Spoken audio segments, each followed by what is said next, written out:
Hi hello and once again आप सभी का बहुत स्वागत है हमारे चैनल कॉमर्स वाला पे, जहाँ पे एंटरप्रेन्योरशिप डेवलपमेंट का चैप्टर नंबर 5 जो है वो मैं यहाँ पे आपके लिए लेकर आई हूँ। अब एंटरप्रेन्योरशिप की बात करें तो यहाँ पे चैप्टर नंबर 5 आपका बिजनेस एरिथमेटिक है। अब जाहिर सी बात है, एरिथमेटिक बोला तो पता चल ही जाता है कि इसमें न्यूमेरिकल्स है। न्यूमेरिकल्स की अगर बात करें तो एक आपका जो पूरा न्यूमेरिकल है वो कॉस्ट प्राइस है, या कॉस्ट पर पर्सन है, या तो फिर यहाँ पे आपका ग्रॉस प्रॉफिट मार्जिन क्या है उसकी बेस पे है, ठीक है। एंड सेकेंड जो पार्ट ऑफ न्यूमेरिकल है, यहाँ पे दो तरीके के न्यूमेरिकल्स है। एक तो आपका बीईपी एनालिसिस है, that is break even point, जो in units and in rupees दोनों कैलकुलेट करने आ सकता है। And last but not the least है आपका इकोनॉमिक ऑर्डर क्वांटिटी, ठीक है। उसके बाद जो थर्ड पार्ट आता है वो इन्वेस्टमेंट को लेकर न्यूमेरिकल्स है, जहाँ पे return on investment and return on equity इसको लेकर आपको कंसेप्ट समझाए गए हैं। उसके अलावा कुछ इंपॉर्टेंट कंसेप्ट भी है आपके चैप्टर में, जैसे फॉर एग्जाम्पल इन्वेंट्री कंट्रोल को लेकर है, जिसमें एबीसी एनालिसिस करके आपको यहाँ पे पढ़ाया गया है। तो एबीसी एनालिसिस की बात करें या रिटर्न ऑन इन्वेस्टमेंट और इक्विटी, ये कैसे डिफरेंट एरियाज ऑफ अंडरस्टैंडिंग होते हैं जब आप इन्वेस्टमेंट कर रहे हो, या फिर बीईपी एनालिसिस एक कंपनी कैसे करता है टू अंडरस्टैंड उसका ब्रेक इवन पॉइंट क्या है एंड उसका ब्रेक इवन सेल्स क्या है। ये सारी चीज़ें कहीं ना कहीं कैलकुलेटिव डिसीजंस आप एक बिजनेस कैसे लेता है, ये आपको इस चैप्टर के द्वारा समझाया जा रहा है, ठीक है। मुझे पता है कि न्यूमेरिकल्स को लेकर बहुत सारे बच्चों ने यहाँ पे कमेंट किया था कि न्यूमेरिकल वाला चैप्टर करा दो। द रीज़न बीइंग मेजॉरिटी बच्चे हो सकते हैं ऐसे हैं जिन्होंने मैथ्स नहीं लिया या जिनकी न्यूमेरिकल से खास दोस्ती नहीं है। देखा जाए तो न्यूमेरिकल्स थोड़ा सा मुझे सिंपल लगा, राइट और सिंपल इसके लिए लगा, I tell you the reason, क्योंकि यहाँ पे डायरेक्ट फॉर्मूला एप्लीकेशन है, राइट। ईओक्यू की बात करूँ, मतलब इकोनॉमिक ऑर्डर क्वांटिटी की बात करूँ तो डायरेक्ट फॉर्मूला एप्लीकेशन है। मैं अगर ग्रॉस प्रॉफिट की बात करूँ डायरेक्ट फॉर्मूला एप्लीकेशन है। हाँ, मैं मानती हूँ कि बीईपी का जो प्रोसीजर है वो लेंदी है, बट ये प्रोसीजर के लिए you will have to understand the steps और आपको उसमें न्यूमेरिकल्स प्रैक्टिस करने होंगे, तो इवेंचुअली स्टेप्स लॉजिकल सीक्वेंस में आपको याद रह जाएंगे, ठीक है। साथ ही साथ मेरी तो पूरी कोशिश रहेगी कि आज जब ये न्यूमेरिकल्स को हम कर रहे हैं तो बेसिक एक एक्सप्लेनेशन अंडरस्टैंडिंग आपको बता दूं कि किस तरीके से न्यूमेरिकल्स को आपको एग्जाम में सॉल्व करना है, ठीक है। चलिए शुरुआत करते हैं सबसे पहले चैप्टर के थियोरेटिकल पार्ट से, जहाँ पे पहली चीज आपको ये बताई गई है कि यहाँ पे दो इंपॉर्टेंट कंसेप्ट होते हैं, that is unit price and unit cost, ठीक है। यूनिट प्राइस की अगर बात करें तो यहाँ पे एक सिंपल ग्रोसरी स्टोर का आपको एग्जांपल दिया गया था कि अगर एक ग्रोसरी स्टोर की बात करें तो यहाँ पे जो भी कस्टमर्स आते हैं उनके जो ऑर्डर्स होते हैं स्टैंडर्डाइज नहीं होता है। मतलब कोई एक कस्टमर आएगा, मेरे को 1 किलो चावल दे दो, 10 किलो गेहूँ दे दो, 5 किलो दाल दे दो, पाव किलो ये दे दो, 1.5 किलो ये दे दो, तो हर एक कस्टमर की यहाँ पे जो वांट होगी या जो उनका ऑर्डर होगा, ठीक है, ये ऑर्डर यहाँ पे डिफरेंट होता है। हर एक कस्टमर जो खरीदता है, जो क्वांटिटी में खरीदता है, वो यहाँ पे डिफरेंट होता है। तो ऐसे केस में अगर इस ग्रोसरी स्टोर की बात करें तो यहाँ पे जो उनका बिल्ड अमाउंट होता है, जो इनवाइस होता है, मतलब मैंने 10 चीज़ें खरीदी तो 10 चीज़ें कितने की हुई, 1700, तो ये मेरा बिल्ड अमाउंट हो गया, ठीक है। तो जो भी मेरा बिल्ड अमाउंट, मतलब मेरे बिल पे जो फाइनल टोटल अमाउंट आता है वो डिफरेंट हो सकता है फॉर डिफरेंट पीपल, ठीक है। हो सकता है जैसे फॉर एग्जाम्पल मान के चलो 2 पर्सन है ए एंड बी, राइट, दोनों सेम ग्रोसरी स्टोर पे गए, ए ने 10 आइटम्स खरीदी एंड बी ने भी 10 आइटम्स खरीदी, बट हो सकता है ए का जो बिल अमाउंट है, जो टोटल अमाउंट ए को पे करना है for the 10 items, this can be 1000 rupees, right. जो बी को टोटल बिल अमाउंट यहाँ पे करना है for 10 items, this can be 1700 rupees and so on. मतलब ये तो बस मैं एक एग्जाम्पल आपको दे रही हूँ। तो कहने का मतलब क्या है कि दोनों पर्सन जो है सेम ग्रोसरी स्टोर से परचेस कर रहा है, हो सकता है कि उनका जो number of count of items है वो भी सेम हो, बट फिर भी हर एक व्यक्ति का जो बिलिंग अमाउंट है वो डिफरेंट यहाँ पे हो सकता है। तो and of the day shopkeeper को मान के चलो एक एग्जाम्पल दिया है, ये पता चला कि पहले 5 कस्टमर्स है, ठीक है, पर कस्टमर ने 500 रुपए का बिलिंग करा, तो 5 लोगों का टोटल बिलिंग अमाउंट कितना हुआ, 2500 रुपीज हुआ। तो यहाँ पे मैं कस्टमर वाइज पर पर्सन का बिलिंग अमाउंट लेके उसको क्या कर रही हूँ, मल्टीप्लाई कर रही हूँ दोनों को, तो मुझे यहाँ पे टोटल बिलिंग अमाउंट मिल रहा है, राइट। तो पहले 5 कस्टमर आए, उन्होंने 500 रुपया एवरेज एक जन ने खरीदा, तो टोटल बिलिंग 2500 का हुआ। फिर 10 जन आए, एक जन ने 700 का एवरेज खरीदा तो टोटल 7000 हुआ। 15 जन आए, 1000 का खरीदा तो 15000 हुआ एंड सो ऑन। तो मुझे पता चलता है कि अगर मैं यहाँ पे total build amount of all the customers जो आए, तो मेरी दुकान में यहाँ पे 100 कस्टमर्स आए और ये 100 कस्टमर्स ने मिलकर 2,10,000 की चीजें खरीदी, राइट। अब यहाँ पे 100 कस्टमर्स आए, 100 कस्टमर्स ने 2,10,000 की चीज खरीदी, तो मैं अगर इसका एवरेज निकालती हूँ 2,10,000 डिवाइड बाय 100, मैं यहाँ पे क्या कर रही हूँ, वेटेड एवरेज निकालने के लिए जो भी मेरा टोटल बिल अमाउंट है, right, total bill amount divided by total number of customers, ये कर रही हूँ, सही। तो यहाँ पे मेरा जो टोटल बिल अमाउंट है वो कितना है, 2,10,000। टोटल कस्टमर्स कितने आए हैं मेरे पास, 100। तो यहाँ पे अगर मैं इसको डिवाइड करूँ, सिंपली 2 जीरोस अगर मैंने यहाँ पे निकाल दिए, तो मुझे पता चलता है कि एवरेज एक कस्टमर ने 2,100 रुपीज की चीज खरीदी, एवरेज। बट यहाँ पे अगर आप पर कस्टमर देखते हो, कहीं पे भी आपको 2,100 दिख रहा है, ये 500 है, 700, 1,000, 1,450, 2,000, 2,500, 3,100 एंड सो ऑन, कहीं पे भी आपको 2,100 दिख रहा है क्या, नहीं। मैंने 2,100 कैसे कैलकुलेट किया, मैंने ये देखा कि टोटल मैंने 2,10,000 का सामान बेचा 100 कस्टमर्स को, तो पर कस्टमर 2,100 का एवरेज यहाँ पे बिल बन रहा है, ठीक है। तो यहाँ पे हम कह सकते हैं अदर वर्ड्स में 100 कस्टमर्स बॉट आइटम्स फॉर 2,10,000, दस गिविंग एवरेज 2,100 पर कस्टमर। तो ऐसे केस में एक व्यक्ति ने यहाँ पे 2,100 का खरीदा, बट एग्जैक्टली किसी ने भी इतना नहीं खरीदा था, ये तो मैंने यहाँ पे एवरेज निकाला। अभी एवरेज जो है डेली बेसिस पे निकालोगे तो कुछ और आएगा, वीकली बेसिस पे कुछ और आएगा, मंथली बेसिस पे कुछ और आ सकता है। बहुत बार ऐसे होता है कि मंथ के साथ में हमें ग्रोसरी को भरना होता है महीने भर के लिए या 2 महीने भर के लिए, तो मंथ के साथ में ज्यादा कस्टमर्स आते हैं, ज्यादा वैल्यू का बिल बना के जाता है, राइट। मंथ एंड में उतने कस्टमर्स आएंगे, बट जो चीजें खुटी है, मतलब कम हुई है या एक आधी चीजें जो मिस हुई है, बस वही खरीद के जाएंगे, तो ऐसे केस में जो बिल अमाउंट बनेगा वो कम होगा। तो ऐसा भी होगा कि average in the start of the month ज्यादा आएगा, average in the end of the month कम आ सकता है, राइट। तो कहने का मतलब ये है कि यहाँ पे ये जो एवरेज है ये डिफरेंट हो सकता है डिफरेंट टाइम पे, डिफरेंट वीक्स में, different parts of the month में या different times of the month में, ठीक है। तो ऐसे केस में जो कस्टमर है, ठीक है, यहाँ पे मैंने बोला 100 कस्टमर्स, तो ये जो कस्टमर है इनको हम यहाँ पे यूनिट ऑफ सेल कह सकते हैं। एंड एवरेज परचेज जो हर एक कस्टमर खरीदता है उसको यहाँ पे यूनिट प्राइस कह सकते हैं, राइट। तो यहाँ पे मेरे कस्टमर्स कितने थे बेटा टोटल, तो मेरे यहाँ पे टोटल कस्टमर्स थे 100, राइट। तो ये जो टोटल कस्टमर्स हैं इनको मैं यहाँ पे क्या कह सकती हूँ, total 100 unit of sales, right. और एवरेज पर कस्टमर कितना बिल अमाउंट आया था एवरेज, तो 2,100 रुपीज। तो 2,100 रुपीज जो है इसको मैं यहाँ पे यूनिट प्राइस कह सकती हूँ, इसको क्या कह सकती हूँ बेटा, यूनिट प्राइस यहाँ पे पर कस्टमर कह सकती हूँ, जो कि कितना आया था मेरे एग्जाम्पल में 2,100 यहाँ पे आया था। एवरेज पर कस्टमर कैसे मिला था, तो मैंने यहाँ पे फॉर्मूला यूज किया था, वापस बता देती हूँ, total bill amount divided by total number of customers.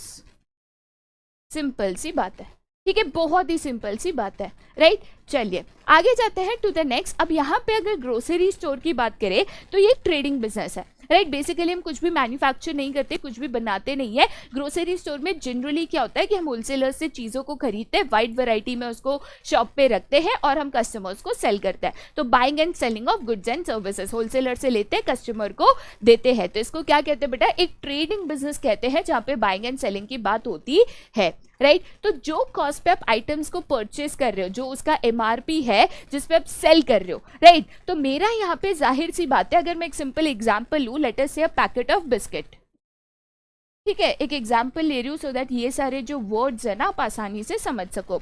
अब ये जो पैकेट ऑफ बिस्किट है इसके 2 प्राइसेस रहेंगे, एक परचेज प्राइस जितने पे दुकानदार ने खरीदा, राइट, और दूसरा होगा उसका सेलिंग प्राइस जितने पे दुकानदार यहाँ पे बेच रहा है, ठीक है। काफी बार ये सेलिंग प्राइस आप एमआरपी पे भी बेच देते हो, that is maximal retail price, जो पैकेट पे लिखा होता है तो वो उसका सेलिंग प्राइस हो जाता है। अब मैं कहती हूँ कि यहाँ पे जो मेरा परचेज प्राइस है that is 80% of the selling price. एक सिंपल सा एग्जांपल दे रही हूँ, थोड़ा सा ध्यान दे दो। मुझे नहीं पता कि ये पैकेट जो मैंने बेचा वो कितने का मैंने खरीदा था। जब पता होगा कि इतने का लिया इतने का बेचा तभी तो आप प्रॉफिट कैलकुलेट कर पाओगे ना, ग्रॉस प्रॉफिट, बट नहीं पता। तो मैं कहती हूँ कि जनरली हर एक आइटम में जो मेरा परचेज प्राइस है वो 80% ऑफ द सेलिंग प्राइस होता है। तो लेट अस से my selling price is 100 rupees, right. तो ऐसे केस में परचेज प्राइस कितना हो जाएगा? ऐसे केस में परचेज प्राइस दैट इज 80% और सेलिंग प्राइस कितना हो जाएगा? 80 रुपीज, राइट। तो यहाँ पे जो मैंने ग्रॉस प्रॉफिट पर पैकेट ऑफ बिस्किट कमाया that will B 20 rupees, 20% of selling price.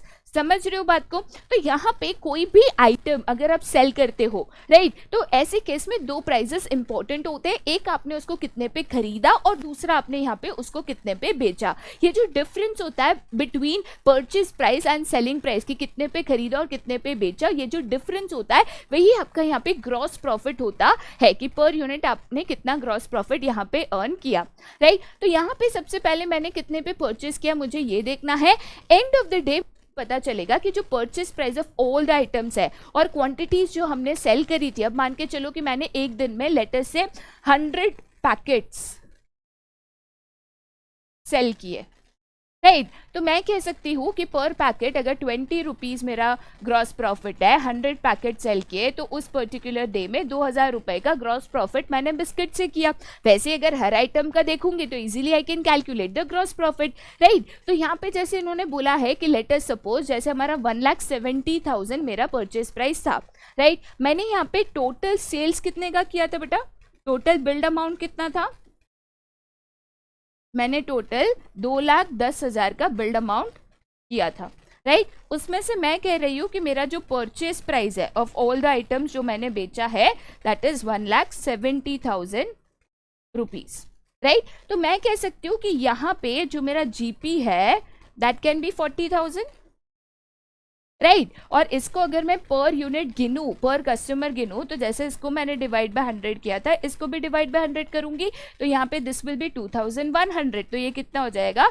1700। और ये कितना हो जाएगा बेटा? This will be 400 rupees. Simple सी बात है, राइट। तो यहाँ पे 100 यूनिट जो सेल थे, सो द यूनिट कॉस्ट कितना हो जाएगा? 1700 यहाँ पे हो जाएगा। कॉस्ट की बात कर रही हूँ, राइट। बेचा मैंने 2,10,000 बट कॉस्ट मेरा था 1,70,000। तो यहाँ पे मैं अगर पर यूनिट कॉस्ट गिनूंगी, 100 कस्टमर्स थे, राइट, कस्टमर्स को मैं यूनिट ऑफ सेल मानूंगी, तो यहाँ पे पर यूनिट जो मेरा सेल था वो 2,100 था, बट पर यूनिट कॉस्ट कितना था? तो 1,700। तो मैंने खर्चा किया 1,700 पर यूनिट पे, बेचा उसको 2,100 में, जो 400 रुपए का जो डिफरेंस बचा that will be my profit, right. चलिए अब यहाँ पे उन्होंने क्या बोला है कि ग्रॉस प्रॉफिट 400 पर यूनिट यहाँ पे आएगा, राइट, एंड 420 पर यूनिट अगर आएगा इन द सेकेंड केस। अगर मैं कहती हूँ सेकेंड केस यहाँ पे कि 80% ऑफ द सेलिंग प्राइस जो है वो मेरा यहाँ पे परचेज प्राइस था, राइट। तो सेलिंग प्राइस मेरा कितना था? वापस हम लेते हैं सेलिंग प्राइस पर यूनिट, ठीक है। तो मैंने 2,10,000 का सेल किया, डिवाइड बाय 100 करूंगी तो selling price per unit 2,100 rupees आएगा। मैं कह रही हूँ कि मेरा यहाँ पे जो परचेज प्राइस है that is 80% of the selling price. Purchase price is equal to 80% of selling price, ठीक है। तो दैट इज 80% ऑफ 2,100, राइट। तो 2,100 का बेसिकली आप एक काम कर सकते हो, 20% कैलकुलेट कर सकते हो। 10% इज 210, राइट। तो 20% कितना हो जाएगा? 420 रुपीज। तो 2,100 में से अगर आप 420 रुपीज माइनस करोगे, मान के चलो 2,000 में से मैंने 400 माइनस किया, 1,600 बचा, राइट। 100 में से 20 माइनस किया तो 80 रुपीज बचा, तो 1,600 प्लस 80 करूंगी तो दिस विल बी 1,680 रुपीज।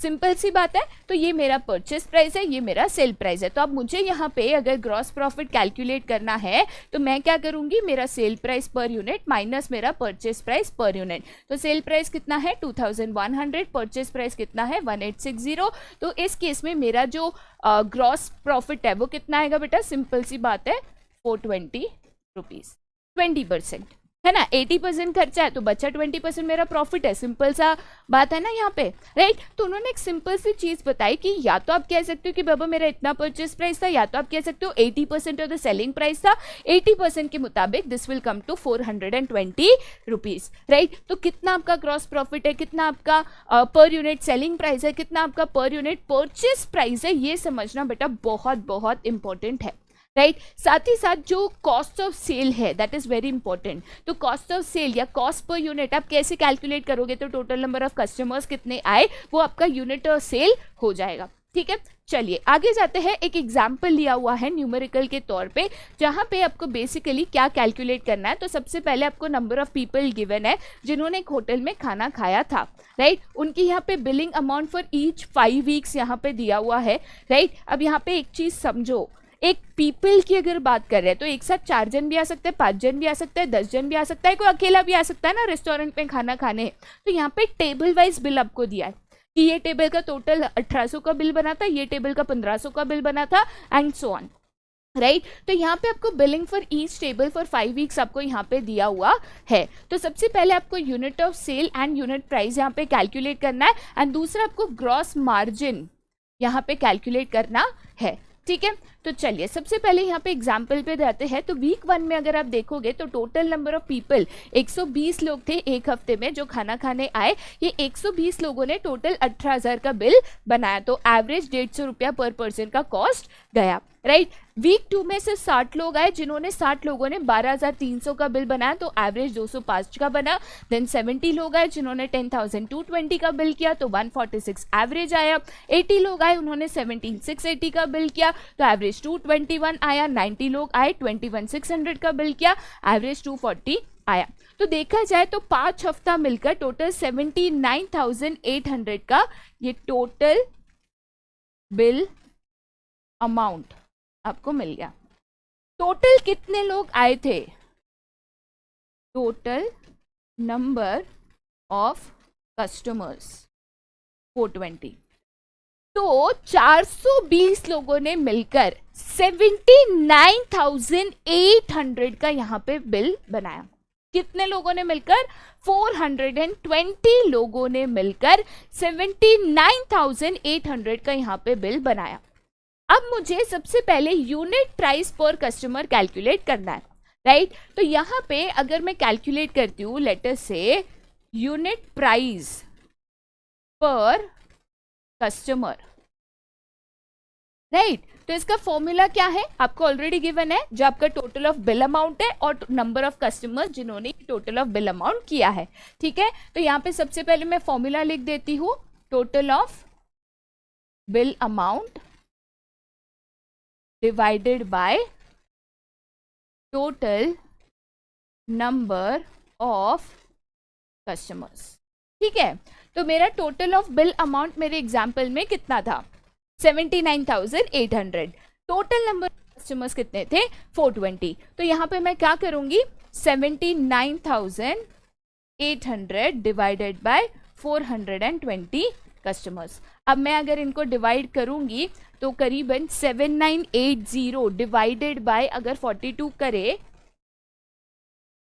तो this will come down to somewhere around 190 rupees, right. तो ये 190 रुपीज क्या हो गया, तो एक तरीके से आपका वेटेड एवरेज हो गया, ठीक है, दैट इज पर कस्टमर, सही कह रही हूँ। तो 190 रुपीज आपका वेटेड एवरेज हो गया, राइट। अब मुझे यहाँ पे ये देखना है कि उनका जो ग्रॉस मार्जिन है और उनका जो कॉस्ट है वो क्या है। तो देखिए मुझे यहाँ पे क्वेश्चन में क्लियरली गिवन था कि यहाँ पे जो वेरिएबल कॉस्ट है वो 50% ऑफ द सेल प्राइस है, वो 50% ऑफ द सेल प्राइस है, ठीक है। तो बाकी 50% यहाँ पे ग्रॉस मार्जिन हुआ ना, सही कह रही हूँ। मैं अगर कहती हूँ कि ये मेरा सेलिंग प्राइस है,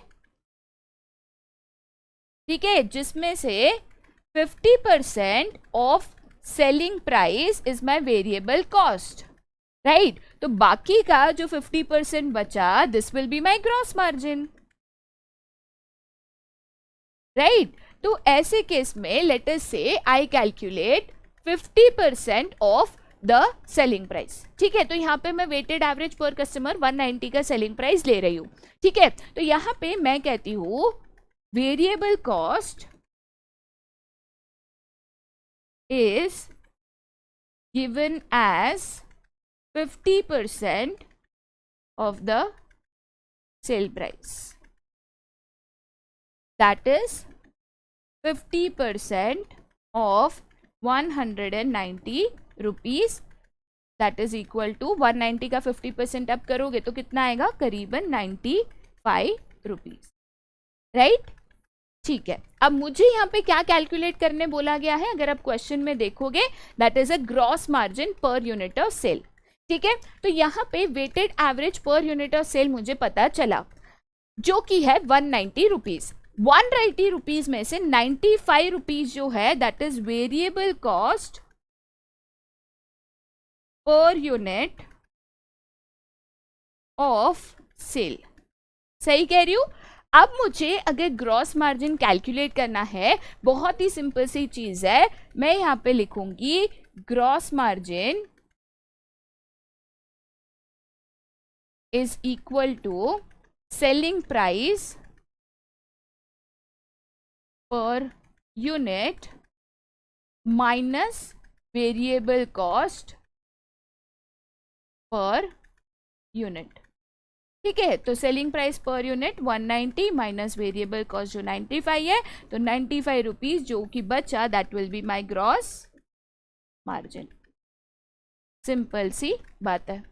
ठीक है, तो सबसे पहले मुझे यूनिट प्राइस पर कस्टमर जो सेलिंग प्राइस है वो मुझे कैलकुलेट करना है, जिसमें से मुझे बोला कि 50% तो कॉस्ट था, तो 190 में से 50% तो खर्चे में चला गया, तो बचा जो 50% है that will be my gross margin per unit of sales. Simple सा एग्जाम्पल है। ठीक है, चलिए अब यहाँ पे आगे जाते हैं। ये थोड़ा सा मैं मानती हूँ ब्रेक इवन एनालिसिस एक थोड़ा सा कॉम्प्लेक्स न्यूमेरिकल है, क्योंकि इसमें जो स्टेप्स का सीक्वेंस है वो बहुत ज़्यादा है। ठीक है, क्योंकि यहाँ पे मुझे multi product break even calculate करना है। देखो बेटा, ब्रेक इवन भी दो तरीके से कैलकुलेट होता है। एक तो उस फर्म के लिए जो कि एक सिंगल प्रोडक्ट बनाता है, बेचता है, तो सिंगल प्रोडक्ट में बहुत ईजी हो जाता है to calculate the break even, right. Break even एक ऐसा पॉइंट है, एक ऐसा सिचुएशन एक बिजनेस में होता है where you are at no profit no loss situation. ठीक है, तो मैं कह सकती हूँ कि at break even point the total cost is equal to the total revenue। या तो मैं कह सकती हूँ this is a situation of no profit no loss। ठीक है, जहां पे आप ऐसे सिचुएशन पे बिजनेस को ले आते हो कि currently we are at no profit no loss, जितना भी हमने सेल्स किया है उससे हमने अपना जो भी टोटल कॉस्ट है, टोटल कॉस्ट मतलब क्या, fix cost plus variable cost, तो ये पूरा टोटल कॉस्ट हमने यहाँ पे रिकवर कर लिया है। अब इसके आगे जो भी हम सेल्स करेंगे that will add up to the profit, जो हमें प्रॉफिटेबिलिटी पे ले जाएगा। और अगर ब्रेक इवन पॉइंट के पहले आपके सेल्स रुक जाते हैं तो यहाँ के केसेस में आपका जो टोटल कॉस्ट है एक्सीड करता है टू द टोटल रेवेन्यू। जैसे फॉर एग्जाम्पल एक सिंपल तरीका मैं आपको बताती हूँ, मान के चलिए कि दिस इज योर सेल्स, ठीक है, and this is your break even point. ठीक है, तो ऐसे केस में ये पॉइंट पे there is no profit no loss.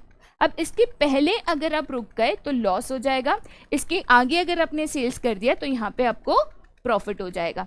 समझ रहे हो? तो यहाँ पे मैं ब्रेक इवन सिंगल प्रोडक्ट में बहुत इजीली कैलकुलेट कर सकती हूँ, बट यहाँ पे चैलेंज क्या आता है कि मुझे यहाँ पे ब्रेक इवन पॉइंट जो है मल्टीपल प्रोडक्ट, मतलब मान के चलो कि एक कंपनी है या तो एक मैन्युफैक्चरिंग फर्म है जो मोर देन वन प्रोडक्ट बनाती है, तो मोर देन वन प्रोडक्ट जब आप बनाते हो तो ऐसी केस में जो ब्रेक इवन पॉइंट है आप कैसे कैलकुलेट करोगे वो यहाँ पे आपको सीखना है, राइट। तो सबसे पहले ब्रेक इवन पॉइंट की अगर बात करूँ या तो ब्रेक इवन सेल्स की बात करूँ तो इनका मतलब ये होता है कि जो आपके सारे एक्सपेंसेस है जो आप यहाँ पे सेल्स के लिए कर रहे हो that is exactly equal to the revenue जो आपने सेल्स से कमाया है।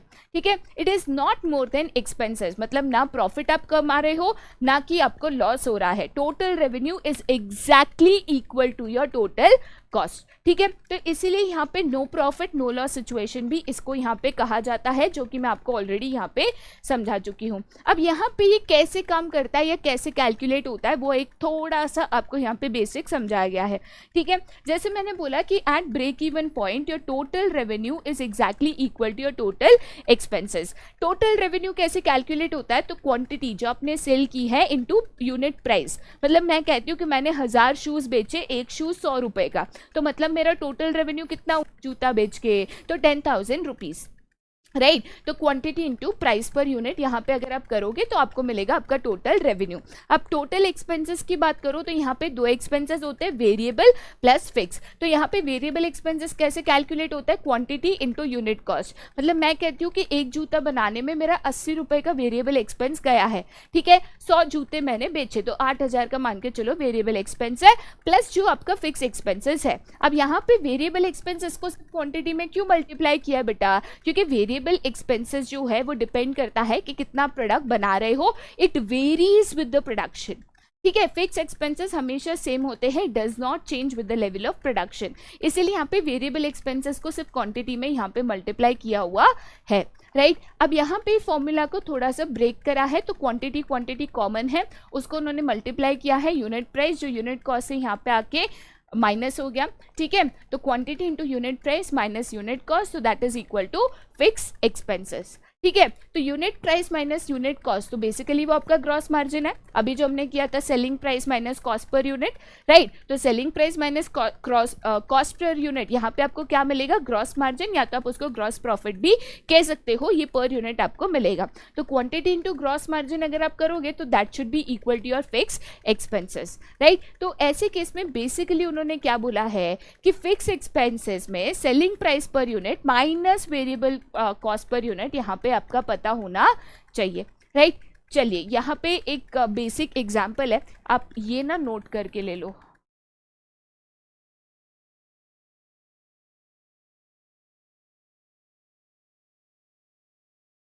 ठीक है, ये इंपॉर्टेंट है, आप इसको नोट करके ले लो। क्यों मैं बता रही हूँ, जस्ट बिकॉज हम न्यूमेरिकल पे जा रहे हैं तो बेटर मैं यहाँ पे आपको एक्सप्लेन कर पाऊंगी कि कैसे ब्रेक इवन पॉइंट कैलकुलेट होता है, तो इसके लिए थ्योरी पे बहुत ज़्यादा नहीं जा रही हूँ, ठीक है। चलिए, आई होप आपने नोट कर लिया होगा। चलिए अब हम न्यूमेरिकल पे जाते हैं, सो दैट एक बेटर अंडरस्टैंडिंग हमें यहाँ पे मिल जाए, राइट। अब यहाँ पे एक ऐसा एग्जाम्पल दिया गया है कंपनी का जो 3 प्रोडक्ट बनाती है, जिसको उन्होंने नाम दिया है A, B and C। A company manufactures 3 products A, B and C।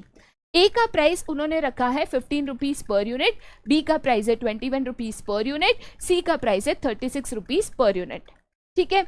उन्होंने वेरिएबल कॉस्ट पर यूनिट भी दिया है। ए बनाने के लिए उनका 9 रुपए का वेरिएबल कॉस्ट जाता है, बी बनाने के लिए 14 का जाता है, सी बनाने के लिए 19 का जाता है, ठीक है। अब out of the total sales, मतलब मान के चलो कि मैं 100 का सेल्स करती हूँ टोटल ए बी सी मिलाकर, ठीक है। तो उसमें मेरा 20% जो सेल्स है वो ए से आता है, 20% बी से आता है, और सी मेरा सबसे हाईएस्ट सेलिंग प्रोडक्ट है, 60% मेरा सेल्स सी से आता है, राइट। साथ ही साथ उन्होंने जो फिक्स एक्सपेंसेस है वो 40,000 है, वो भी यहाँ पे गिवन है, फिक्स कॉस्ट भी गिवन है। तो फिक्स कॉस्ट दे दिया, वेरिएबल कॉस्ट पर यूनिट दे दिया, सेलिंग प्राइस पर यूनिट उन्होंने ऑलरेडी दे दिया है, और साथ ही साथ out of the total sales A का कितना होता है, बी का कितना होता है, सी का कितना होता है, ये परसेंटेज भी उन्होंने दिया है। अब उन्होंने ब्रेक इवन पॉइंट 2 तरीके से कैलकुलेट करने बोला है। क्वेश्चन बहुत इंपॉर्टेंट है। उन्होंने कहा है कि मुझे break even point in units भी चाहिए, कि ए के कितने यूनिट्स बेचूं, बी के कितने यूनिट्स बेचूं, सी के कितने यूनिट्स बेचूं कि मैं ब्रेक इवन पॉइंट पे आऊं। साथ ही साथ इन तीनों का मिलाकर रुपीस का भी मुझे चाहिए, कि ए का कितने रुपीस पे ब्रेक इवन आएगा, बी का कितने पे और सी का कितने पे। तो दोनों तरीके से मुझे ब्रेक इवन पॉइंट कैलकुलेट करना है, यूनिट में भी करना है, ये भी बताना है कि ए के कितने यूनिट्स, बी के कितने यूनिट्स, सी के कितने यूनिट्स पे ब्रेक इवन आएगा, और साथ ही साथ मुझे उसका रुपीस कन्वर्जन यहाँ पे बताना है, ठीक है। चलिए आगे जाते हैं अब हम टू द नेक्स्ट। जब भी हम ब्रेक इवन पॉइंट कैलकुलेट करें, हमें ऑलरेडी सेलिंग प्राइस और वेरिएबल कॉस्ट गिवन है। सेलिंग प्राइस में से अगर मैं वेरिएबल कॉस्ट, सेलिंग प्राइस भी पर यूनिट गिवन है तो मुझे कैलकुलेट करने की जरूरत नहीं, वेरिएबल कॉस्ट भी पर यूनिट ही दे दिया है तो वो तो मेरे लिए सिंपल हो गया। पर यूनिट नहीं दिया होता तो ए का टोटल प्रोडक्शन, बी का एंड सी का प्रोडक्शन लेवल दिया होता तो आपको टोटल जो सेलिंग प्राइस है डिवाइड बाय प्रोडक्शन करना पड़ता, टोटल जो वेरिएबल कॉस्ट है डिवाइड बाय प्रोडक्शन करना पड़ता। ठीक है, पर यूनिट होना बहुत जरूरी है, बट यहाँ पे मुझे पर यूनिट तो दे दिया है तो मुझे पता है कि ए से मेरा जो सेल्स है 15 का होता है, उसमें से 9 रुपया खर्चा होता है, तो मुझे ये देखना है कि कंट्रीब्यूशन हर एक प्रोडक्ट मुझे कितना देता है, राइट तो सबसे पहले मैं यहाँ पे contribution margin per unit calculate करूंगी। कंट्रीब्यूशन मार्जिन पर यूनिट कैसे कैलकुलेट होता है, तो फॉर्मूला है contribution margin per unit is equal to selling price per unit minus variable cost per unit. ठीक है, ये आपका फॉर्मूला है बहुत ही बेसिक जो आपने यहाँ पे कंट्रीब्यूशन मार्जिन पर यूनिट पर प्रोडक्ट कैलकुलेट करने के लिए यूज किया है। ठीक है, तो ए का मेरा सेलिंग प्राइस है 15, उसमें से 9 रुपया मेरा वेरिएबल कॉस्ट है, तो 15 माइनस 9 तो 6 will be my contribution margin जो ए से मिल रहा है। सिमिलरली बी का सेलिंग प्राइस 21 है, उसका जो यहाँ पे वेरिएबल कॉस्ट है दैट इज 14, तो 21 माइनस 14 करोगे तो आपका 7 आएगा, तो कंट्रीब्यूशन मार्जिन बी से मुझे 7 रुपए का मिल रहा है। सी की अगर बात करें तो उसका सेलिंग प्राइस 36 है, उसमें मैं 19 रुपीज का कॉस्ट इनकर कर रही हूँ, कौन सा, तो वेरिएबल कॉस्ट। ठीक है, तो कंट्रीब्यूशन मार्जिन सी से मुझे कितना मिलेगा, 17 रुपीज यहाँ पे मिलेगा। सिंपल सी बात है। कंट्रीब्यूशन मार्जिन कैसे कैलकुलेट किया, सिंपल, मैंने सेलिंग प्राइस पर यूनिट में से वेरिएबल प्राइस पर यूनिट को माइनस किया, तब जाके मुझे कंट्रीब्यूशन मार्जिन पर यूनिट पर प्रोडक्ट यहाँ पे मिला। ठीक है, अब उसके बाद यहाँ पे मैं weighted average contribution margin calculate करूंगी। वेटेड एवरेज मतलब क्या, तो सबसे पहले मैं यहाँ पे देखूंगी कि अगर मैं ए की बात करूं तो उसका कंट्रीब्यूशन मार्जिन तो मेरे को पता चला, बट ए जो है वो 20% ऑफ टोटल सेल्स है। ठीक है, बी की अगर बात करूं तो वो भी 20% ऑफ टोटल सेल्स है, सी की अगर बात करूं तो that is 60% of total sales. ठीक है, इन तीनों को अगर मैं ऐड करूंगी तो मुझे यहाँ पे क्या मिलेगा, वेटेड एवरेज कंट्रीब्यूशन मार्जिन पर प्रोडक्ट मुझे मिलेगा। ठीक है, तो मुझे हर एक का कंट्रीब्यूशन मार्जिन लेना है जो ऑलरेडी यहाँ पे मैं कैलकुलेट कर चुकी हूँ, 6, 7 एंड 17 इनटू उनका परसेंटेज करना है, दैट इज 20, 20, 60, जो भी मुझे मिलेगा उसका मुझे यहाँ पे टोटल करना है। सिंपल सी बात। तो यहाँ पे कंट्रीब्यूशन मार्जिन ए की अगर बात करूँ, ठीक है, ओके थोड़ा सा शिफ्ट हो गया है, कोई दिक्कत नहीं। अगर मैं ए की बात करूँ तो 6 रुपीज़ आया था, बी की बात करूँ तो 7 रुपीज़ आया था, और सी की बात करूँ तो 17 रुपीज़ आया था। ठीक है, तो 6 का अगर 20% में करूँ, 6 का 10% है 0.6, तो 0.6 प्लस 0.6 करूँगी यहाँ पे, तो यहाँ पे सॉरी 0.6 प्लस 0.6 करूंगी तो कितना मिलेगा, मुझे 1.2 मिलेगा। वैसे 0.7 प्लस 0.7 करूंगी तो 1.4 मिलेगा। यहाँ पे ये 60% और 17 है, 20% नहीं है, राइट। तो 10% कितना हुआ, 1.7, 1.7 इंटू अगर आप 6 करोगे तो आपको मिलेगा 10.2। ठीक है, तो मैंने 6 का 20% लिया, 7 का 20% लिया, 17 का 60% लिया। क्यों, क्योंकि मुझे सेल्स मिक्स गिवन था कि out of the total sales 20% है, बी 20% है, सी 20% है। ठीक है, तो तीनों का मुझे यहाँ पे जो है सेल्स मिक्स परसेंटेज मिला। अब मुझे यहाँ पे weighted average contribution margin per unit देखना है, तो मुझे A plus B plus C करना है। तो 1.2 प्लस 1.4 प्लस 10.2 मुझे यहाँ पे करना है। तो यहाँ पे दिस इज 10, 11, 12। ठीक है, 2 प्लस 4 6, 6 प्लस 2 8, तो यहाँ पे ये टोटल 12.8 रुपीज़ का मुझे weighted average contribution margin per unit मिलेगा। ठीक है, तो सबसे पहले मैंने यहाँ पे ये देखा कि हर एक प्रोडक्ट में से after removing the variable cost मेरे पास कितना बचता है।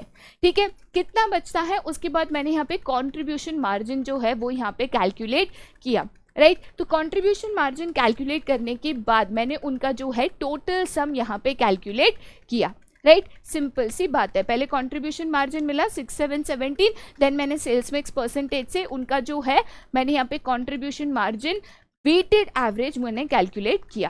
ठीक है, चलिए आगे जाते हैं अब स्टेप 3 पे।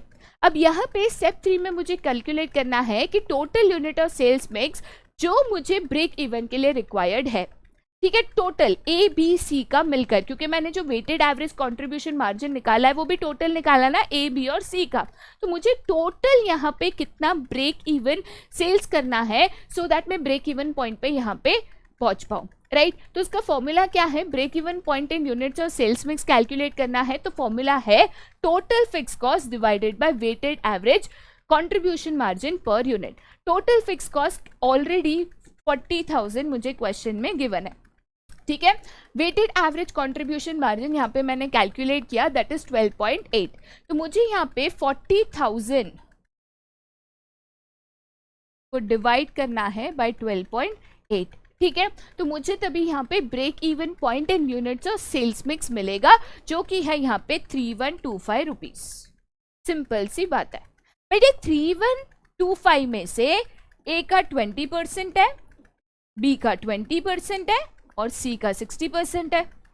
सही कह रही हूँ, ये तो मुझे तीनों का टोटल मिला है 3125, बट उसमें से 20% ए का है, 20% बी का है, 60% सी का है ना, राइट। तो 3125 का 20% 625 है, सिमिलरली बी का भी 625 आएगा, सी का 60% है, तो 3125 इंटू 60% जो कि कितना है 1875, ठीक है। तो बेसिकली मुझे कहना है कि 3125 इज 100%, राइट। तो यहाँ पे 20% कितना होगा, तो बेसिकली मैं कर सकती हूँ 3125 इंटू 20 डिवाइड बाय 100, ये भी आप यहाँ पे कर सकते हो, सिंपल है, कोई दिक्कत नहीं है, ठीक है। तो यहाँ पे 2 5 ज़ा 10 कर सकते हो, 5 6 ज़ा 30, ये 12 हो गया, 5 2 ज़ा 10, ये 25 हो गया, 5 5 ज़ा 25, तो 625 आपको यहाँ पे मिलेगा, ठीक है। बी का तो ऑटोमेटिकली 625 है, आपको पता है। फिर यहाँ पे आपको 3125 फॉर सी अगर आप कर रहे हो तो this will B 3125 into 60 divide by, ठीक है। तो यहाँ पे आपको 60% 1875 यहाँ पे मिलेगा, राइट। तो मुझे ए बी सी का जो ब्रेक इवन पॉइंट है प्रोडक्ट यूनिट्स में वो मुझे यहाँ पे मिल गया। तो ए का मुझे 625 यूनिट बनाना है, बी का भी 625 बनाना है, सी का 1875 बनाना है to arrive at a break even point, right. But similarly मुझे कहा था कि मुझे ब्रेक इवन पॉइंट बेटा रुपीस में भी कैलकुलेट करना है। अब रुपीस में कैलकुलेट करना बहुत सिंपल है, मुझे पर यूनिट प्राइस तो ऑलरेडी गिवन है, मुझे पता है कि ए का 625 बनाना है, बी का 625 बनाना है, सी का 1875 बनाना है। तो ए का पर यूनिट जो प्राइस है दैट इज 15, बी का 21, सी का 36, तो मुझे बस इसको ना मल्टीप्लाई करना है, दैट्स ऑल, राइट। तो 625 इंटू 15 करूंगी 9375 आएगा, 625 इंटू 21 करूंगी 13125 आएगा, 1875 इंटू 36 करूंगी तो 67,500 आएगा। तो टोटल मुझे अगर ब्रेक इवन सेल्स चाहिए इन रुपीस तो मुझे A plus B plus C करना होगा, that will be 90,000 rupees, right. तो अगर यूनिट्स की बात करूँ तो I have to sell a total of 3125 units. अगर मैं रुपीस की बात करूँ तो टोटल 90,000 रुपीज में मेरा जो है बीईपी है, this is in rupees and this is in sales, ये दोनों मेरा ब्रेक इवन पॉइंट है। सिंपल सी बात है, समझ रहे हो बेटा।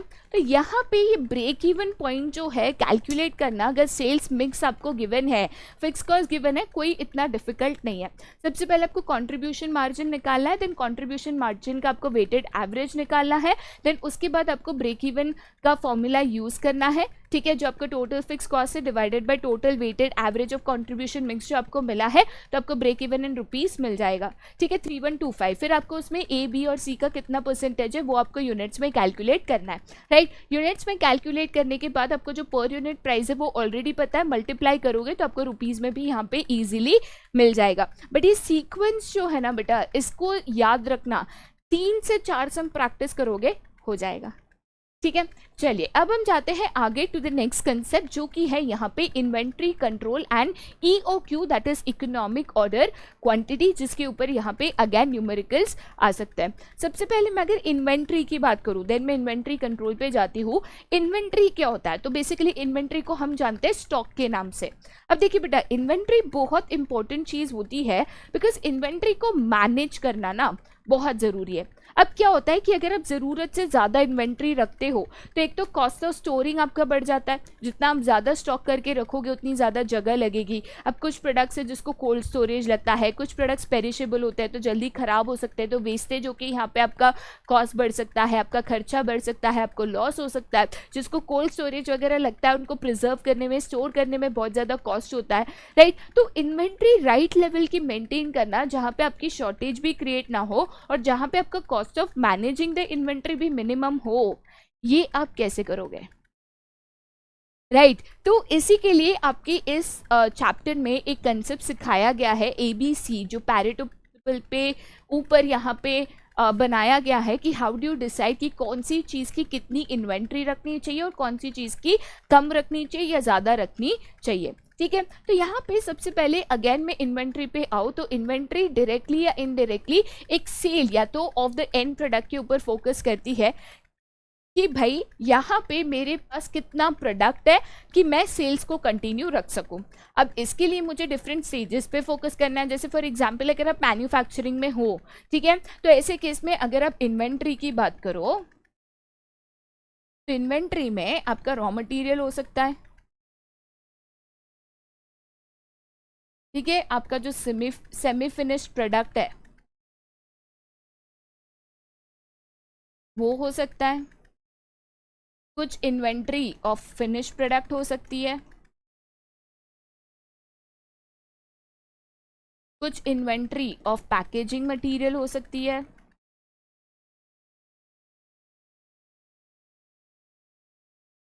एक्सेट्रा। तो कहने का मतलब ये क्या है कि अगर मैं इन्वेंट्री की बात करूं तो ज़रूरी नहीं है कि आप फिनिश प्रोडक्ट को ही स्टॉक करो। इन्वेंट्री का काम ये होता है कि जो आपका सेल्स है वो कंटिन्यूस हो विदाउट एनी लैग या विदाउट एनी शॉर्टेज और डिस्टर्बेंस। अब काफ़ी बार हम यहाँ पे सारे फिनिश प्रोडक्ट्स की इन्वेंट्री ना रखें, रॉ मटेरियल की रखते हैं कि भाई जैसे जैसे डिमांड आते जाएगी कंसिडरिंग द लैग टाइम हम उस तरीके से यहाँ पे रॉ मटेरियल स्टोर करके रखेंगे सो दैट प्रोडक्शन यहाँ पे कंटिन्यूस रहे। कुछ लोग जो है सेमी फिनिश प्रोडक्ट्स की इन्वेंट्री रखते हैं जहाँ पे लीड टाइम या तो प्रोडक्ट को मैन्युफैक्चर करने का टाइम ज़्यादा हो सकता है, राइट, कि अगर आप शुरुआत से मैन्युफैक्चर करने जाओगे बहुत समय लगेगा, तो सेमी फिनिश रखता है, ऑर्डर के मुताबिक उसको फिनिश करके यहाँ पे सप्लाई करते जाएंगे। कुछ लोग फिनिश प्रोडक्ट्स की भी रख सकते हैं स्पेशली अगर वो ड्यूरेबल्स हो। कुछ लोग जो है पैकेजिंग मटीरियल की भी इन्वेंट्री रखते हैं कि जिस हिसाब से सेल्स आते हैं या डिमांड जनरेट होती है उसको अकॉर्डिंगली हम पैक करके फिनिश करके हम अकॉर्डिंगली सेल करते जाएंगे। तो कहने का मतलब क्या है कि इन्वेंट्री में ये सारी कंपोनेंट्स यहाँ पे आ सकते हैं। अब इन्वेंट्री कंट्रोल की बात करें, क्योंकि जैसे मैंने कहा कि एक्सेस ऑफ इन्वेंट्री भी खराब है, शॉर्टेज भी यहाँ पे खराब है, तो इन्वेंट्री कंट्रोल की बात करें तो इन्वेंट्री कंट्रोल सिस्टम एक ऐसा सिस्टम होता है जहां पे जो desirable behaviour of the inventory items है, ठीक है। कहने का मतलब ये कि कोई भी सिस्टम को बेटर सिस्टम तभी लेबल किया जाता है जब जो है यहाँ पे वो डिमांड के साथ मैच कर सके, कि भाई जहाँ पे आपका कॉस्ट भी नहीं पड़ा, कंपनी को नुकसान भी नहीं हुआ, ना आपका सेल्स रुका, ना आपका प्रोडक्शन साइकिल रुका। तो ऐसे इन्वेंट्री को कंट्रोल करो कि कॉस्ट भी मिनिमम हो और साथ ही साथ जो आपका प्रोडक्शन साइकिल है वो भी कंटिन्यूड रहे, आपके जो सेल्स है वो भी यहाँ पे कंटिन्यूड रहे, राइट। तो कौन से आइटम्स है जो इन्वेंट्री मेकअप करते हो और किस तरीके से इनको ट्रैक किया जाता है ये आपको यहाँ पे SKU के द्वारा समझाया जा रहा है, ठीक है। सबसे पहले मैं अगर यहाँ पे SKU की बात करूँ तो दैट इज स्टॉक यूनिट। अब देखिए बेसिकली क्या होता है कि इन्वेंट्री में जैसे मैंने कहा कुछ फिनिश प्रोडक्ट्स होते हैं, कुछ यहाँ पे पैकेजिंग मटेरियल होता है, कुछ सेमी फिनिश होता है, कुछ रॉ मटेरियल होता है। तो हर एक प्रोडक्ट को हम यहाँ पे एक SKU से लेबल करता है, ऐसे कुछ बार कोड के तौर पे दिखता है और उसके ऊपर जो ये जो नंबर होता है which is a combination of alpha and numeric, ठीक है। यहाँ पे जो SKU कोड होता है that is always a combination of alpha numeric, जैसे जो T है, S है, ये अल्फाबेट्स है, जो 1 2 3 4 5 6 है ये आपके न्यूमेरिकल्स है, ठीक है। तो इसको आप क्या बोलते हैं SKU कोड या तो SKU नंबर कहते हैं। तो बेसिकली SKU कोड बेटा यहाँ पे क्या होता है, तो each and every item in the inventory जो है जो यहाँ पे आप स्टोर कर रहे हो उसको आइडेंटिफाई करना बहुत ज़रूरी है।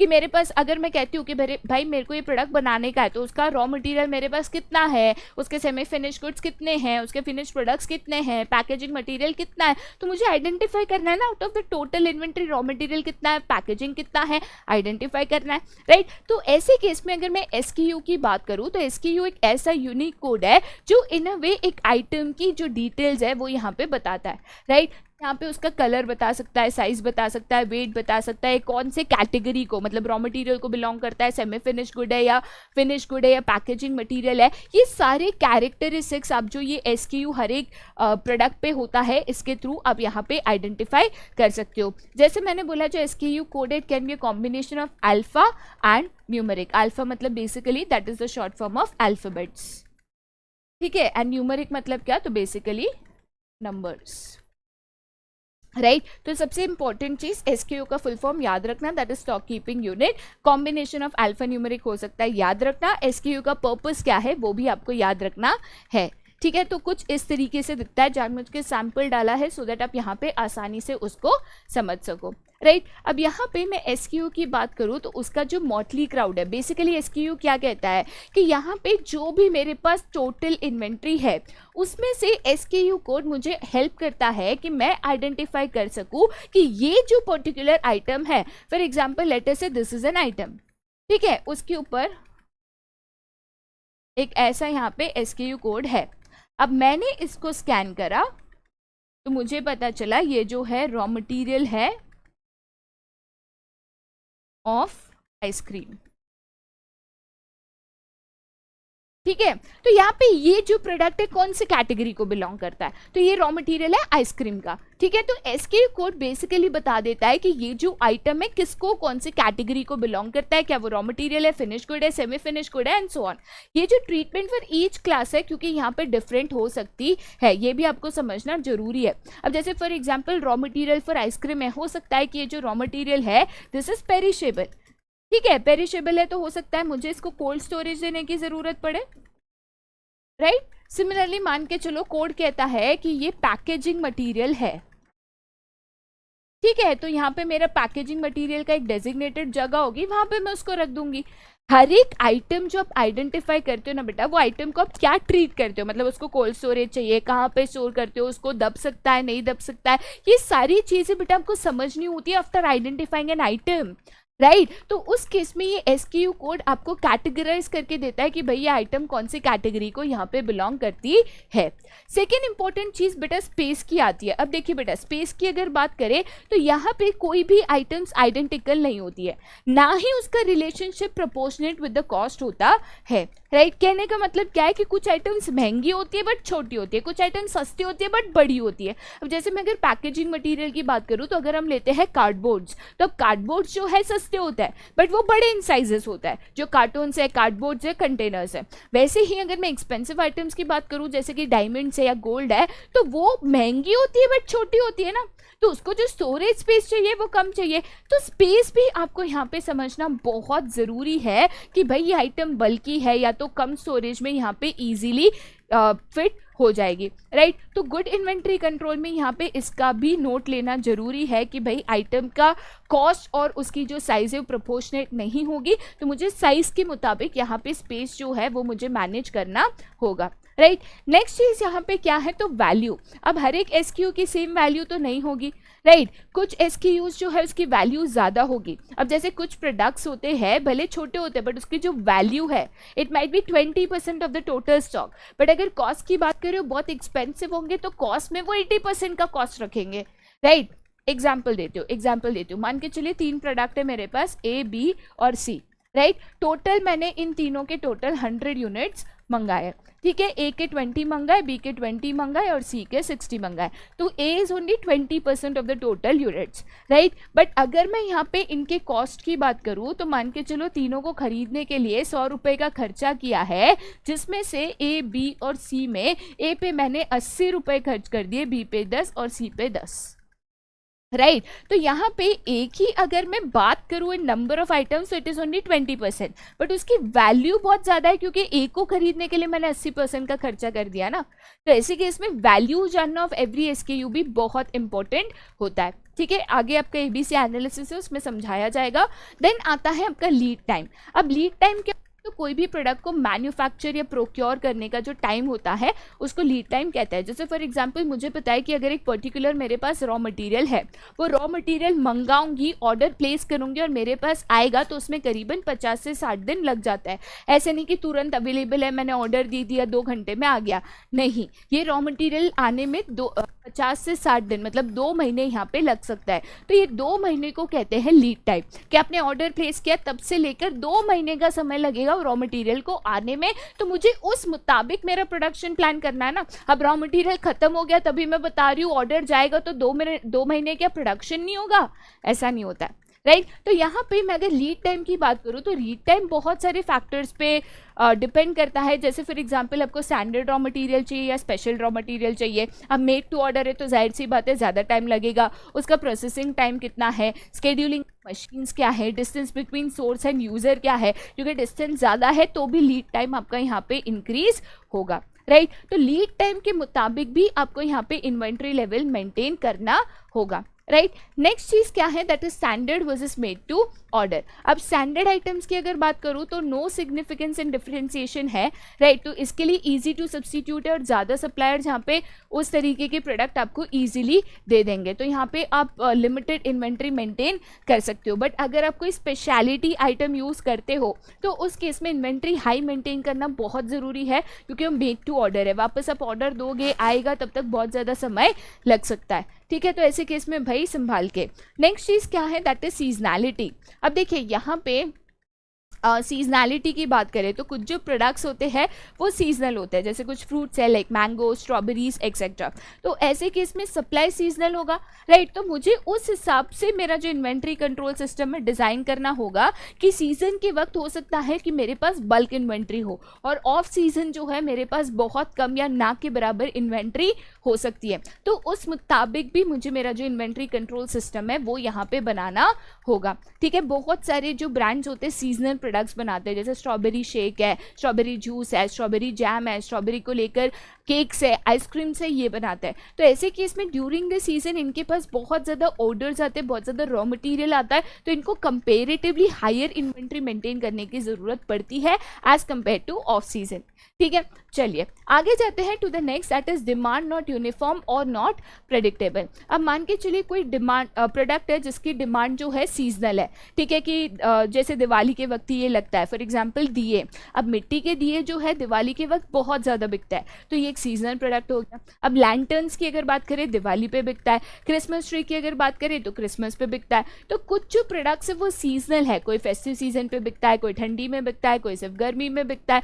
तो ऐसे केस में भी इंपॉर्टेंट होता है कि आप डिमांड अकॉर्डिंगली फोरकास्ट करो और उस मुताबिक अपने इन्वेंट्री कंट्रोल सिस्टम को बनाओ, राइट। नेक्स्ट चीज़ यहाँ पे होती है शेल्फ लाइफ। शेल्फ लाइफ मतलब ये प्रोडक्ट कितने समय तक आपके पास रहेगा। अब शेल्फ लाइफ की अगर बात करें तो कुछ प्रोडक्ट्स होते हैं दे आर हाईली पेरिशेबल, अब ज़्यादा लंबे समय तक इनको स्टोर नहीं कर सकते, जैसे कि फ्रूट्स है, वेजिटेबल्स है, फ्लावर्स है, फिश है, एग्स है एक्सेट्रा। तो ऐसे केस में भाई इनको स्पेशल कंडीशंस ऑफ स्टोरेज जैसे कोल्ड स्टोरेज, फ्रीजर्स ये लगते हैं, तो भाई इसका फाइनेंशियल इम्प्लीकेशन होता है, क्योंकि यहाँ पे जो है आपका कॉस्ट ऑफ स्टोरिंग इंक्रीज हो जाता है, ठीक है। क्योंकि कोल्ड स्टोरेज, इतने बड़े बड़े फ्रीजर्स, उसकी जो इलेक्ट्रिसिटी बिल है, मेंटेनेंस बिल है, जाहिर सी बात है बेटा बढ़ जाता है कंपेयर टू गेहूँ शक्कर स्टोर करने में जो लगता है, ठीक है। तो भाई फाइनेंशियल इम्प्लीकेशंस भी आपको इन्वेंट्री कंट्रोल सिस्टम में यहाँ पे स्टडी करने होते हैं। देन आता है आपका यहाँ पे सेफ्टी एस्पेक्ट्स। अब बेटा यहाँ पे मैं अगर सेफ्टी एस्पेक्ट की बात करूँ तो कुछ आइटम्स जो है ना they are very hazardous. Hazardous का मतलब क्या होता है कि आइटम्स है ना काफ़ी खतरनाक होता है, जैसे गैस सिलेंडर्स है, कोई खतरनाक केमिकल्स है। तो ऐसे केस में एक डर सा रहता है कि अगर लीक हो गया, कुछ भी हो गया तो बड़े एक्सीडेंट्स यहाँ पे हो सकता है।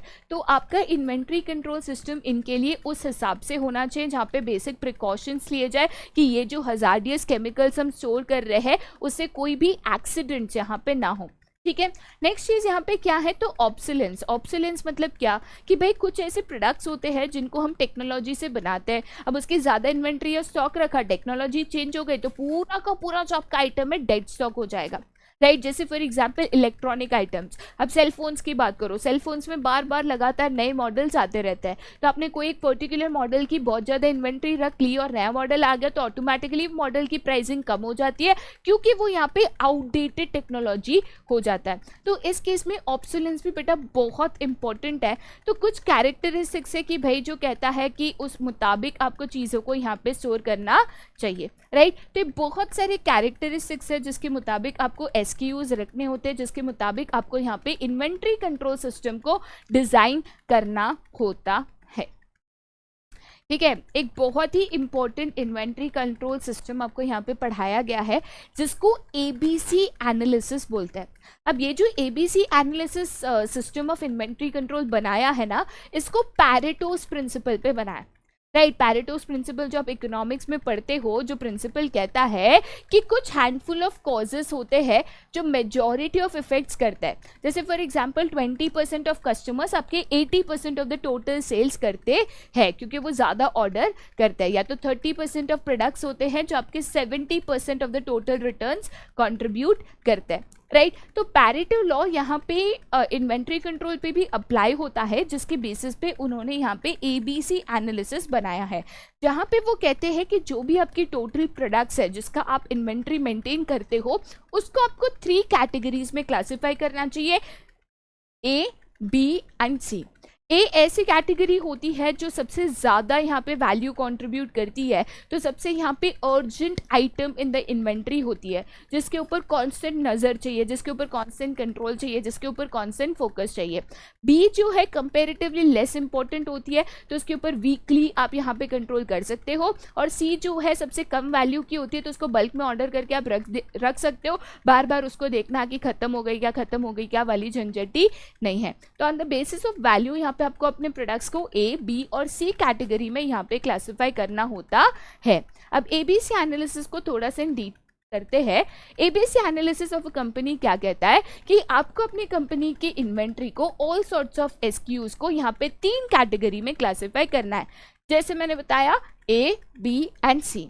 ए ऐसी कैटेगरी होती है, एक ए में आप वो प्रोडक्ट्स डालोगे जहां पे 20% of your total SKUs 80% of the value contribute करता है। मतलब कंपेरेटिवली अगर आप क्वांटिटी बोलोगे तो क्वांटिटी कम है, बट वो एक्सपेंसिव आइटम्स होने के कारण उनकी जो टोटल वैल्यू है 80% ऑफ द टोटल वैल्यू है। बी में ऐसे आइटम्स होते हैं जो 30% ऑफ द एसक्यूज है और उनकी 15% ऑफ द वैल्यू है। सी में ऐसे आइटम्स होते हैं जो बहुत ज़्यादा क्वांटिटी में तो होते हैं बट उनकी 5% ही ऑफ द टोटल वैल्यू होती है। तो यहाँ पे A items because very high value items है तो उनको टाइटली कंट्रोल करना है, राइट। ज़्यादा स्टोर नहीं करना है, बल्क में ऑर्डर नहीं करना है, ख़त्म होने आए वैसे रीऑर्डर करना है, थोड़ा थोड़ा थोड़ा मतलब टाइटली इन्वेंट्री कंट्रोल करना है, बल्क यहाँ पे नहीं रख सकते। बी जो है कंपेरेटिवली लेस इंपॉर्टेंट है, राइट। तो बी को आप थोड़ा सा यहाँ पे वॉच तो कर सकते हो बट लेस ऑफन आप कर सकते हो। मतलब बी की अगर बात करें तो यहाँ पे आप इसको वीकली कंट्रोल कर सकते हो, ठीक है। सी की अगर बात की जाए तो सी को यहाँ पे कंट्रोल करने की कम से कम ज़रूरत होती है, इसका बल्क में यहाँ पे ऑर्डर करके रख दो, भर के रख दो, मिनिमम एक्सरसाइज कंट्रोल करो। बेसिकली आइटम्स को सेग्रीगेट करो कि भाई किसके ऊपर मेजर फोकस चाहिए कि ये बिल्कुल भी यहाँ पे मुझे बल्क में या ज़्यादा क्वांटिटी में स्टॉक करके मेरा कॉस्ट नहीं बढ़ाना है, और कौन से आइटम्स है जिसकी कुछ ना के बराबर वैल्यू है। एक एग्जाम्पल मैं आपको यहाँ पे देती हूँ, लेट अस से अगर कोई एक ज्वेलरी स्टोर है, ठीक है। एक सिंपल मैं अगर आपको एग्जाम्पल यहाँ पे देती हूँ एबीसी एनालिसिस का,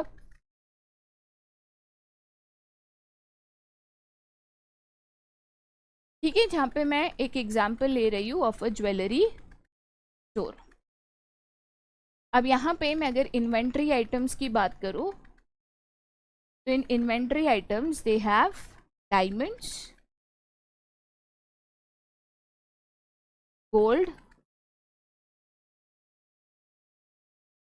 other metals, copper, etc.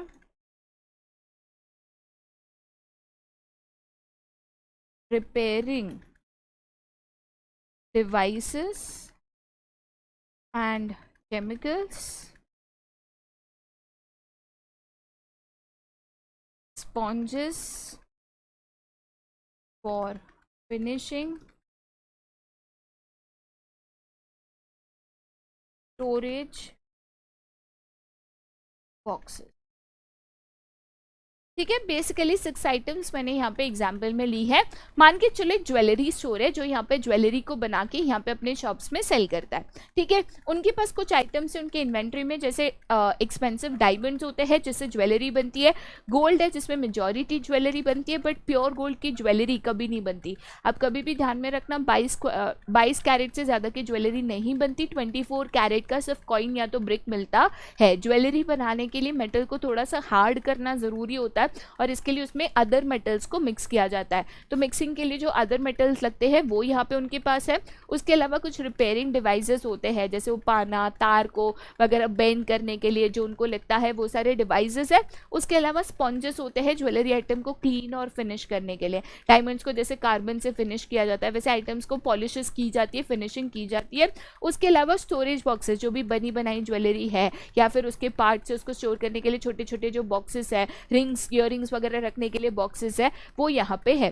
तो अगर मैं इनको ABC में क्लासिफाई करना चाहूँ तो जाहिर सी बात है जो मेरे डायमंड्स है और जो मेरे गोल्ड है बेसिकली ये मेरे A कैटेगरी में जाएंगे।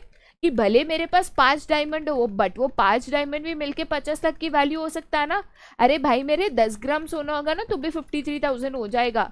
तो ये वेरी हाई वैल्यू आइटम्स है। भले out of the total quantity की बात करूँ तो बहुत कम क्वांटिटी में, बट बहुत ही हाई वैल्यू आइटम्स है, तो इनको बल्क में मैं स्टोर नहीं करूंगी। ठीक है, उसके बाद अगर मैं अदर मेटल्स की बात करूँ, अगर मैं रिपेयरिंग डिवाइसेस और केमिकल्स की बात करूँ, ये मेरे B में जाएगा। ठीक है, बट मैं यहाँ पे स्पॉन्जेस और स्टोरेज बॉक्सेस जो काफ़ी सस्ते मिलते हैं, दो यहाँ पे क्वांटिटी ज़्यादा होगी, बट ये C में जाएगा। तो जनरली स्टोरेज बॉक्सेस है जो स्पॉन्जेस लगते हैं उसको बल्क में ऑर्डर करके मैं रख सकती हूँ कि नीड के हिसाब से हम उसको यूज़ करते जाएंगे। B को जो है वीकली मैं कंट्रोल करूँगी कि भाई डिवाइसेस सही चल रहा है, कुछ मेटल खत्म हो गया है तो मंगाऊंगी, बट A के ऊपर स्ट्रिक्ट कंट्रोल रखूँगी।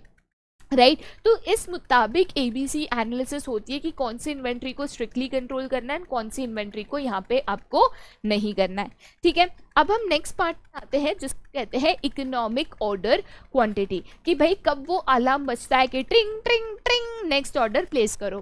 ठीक है, तो इकोनॉमिक ऑर्डर क्वांटिटी की अगर बात करूँ तो अगर यहाँ पे हम अज्यूम करते हैं कि हमें हमारी फ्यूचर डिमांड यहाँ पे पता है, तो यहाँ पे मुझे पता होगा कि मुझे अकॉर्डिंगली जो नेक्स्ट ऑर्डर है वो भी कभी प्लेस करना है और कितनी ऑर्डर क्वांटिटी कब मुझे लगेगी।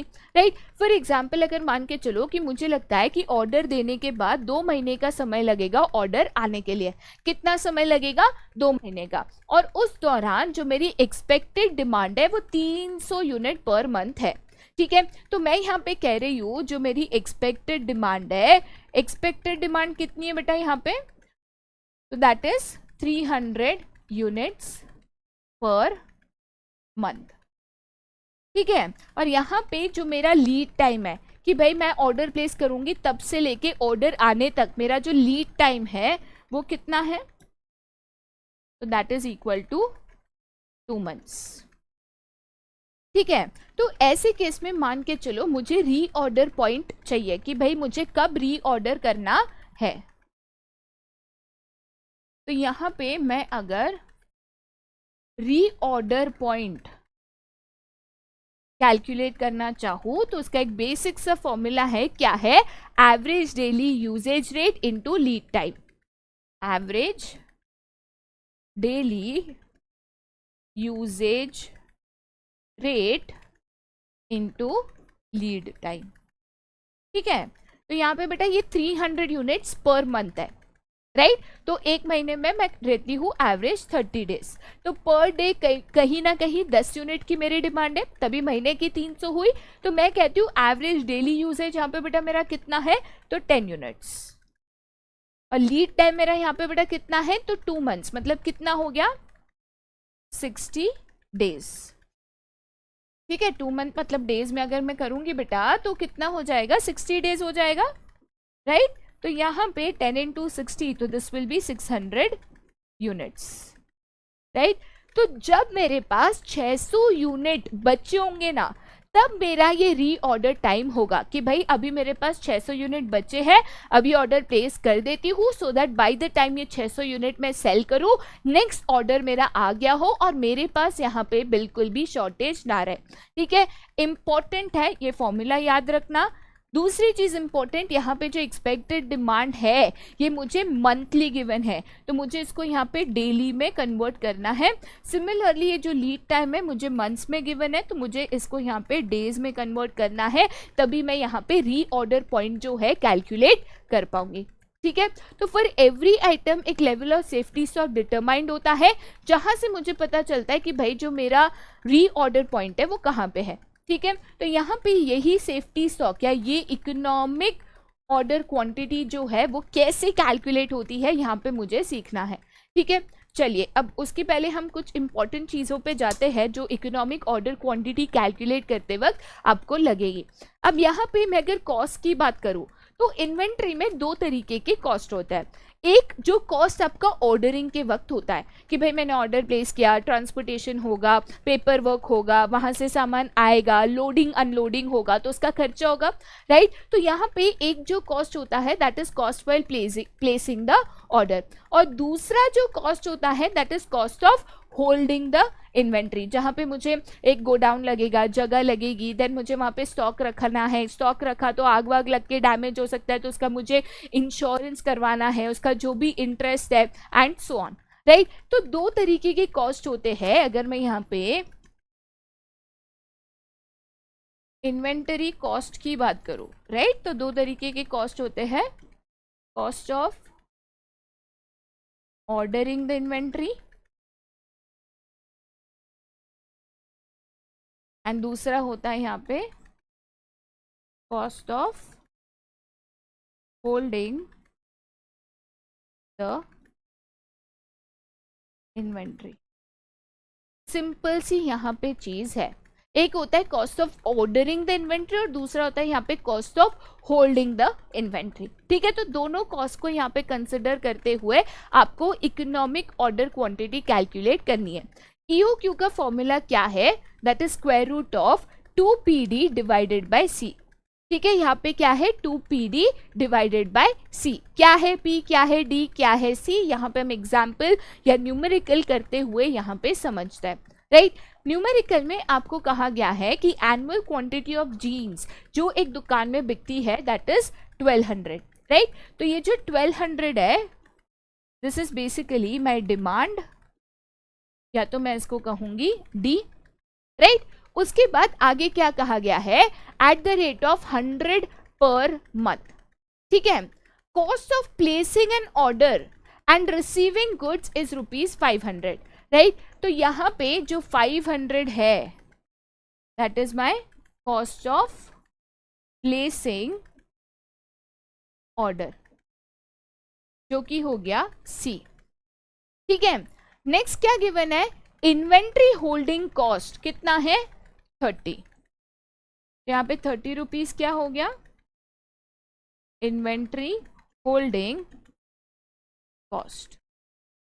ठीक है, तो यहाँ पे जो मेरा कॉस्ट ऑफ प्लेसिंग ऑर्डर है, आई एम वेरी सॉरी, तो यहाँ पे जो मेरा कॉस्ट ऑफ प्लेसिंग ऑर्डर है that will not be C, I am very sorry, cost of placing an order जो होता है that will be P, and cost of holding an inventory जो होता है that will be C, right. तो मुझे यहाँ पे डी मिल गया, पी मिल गया, सी मिल गया।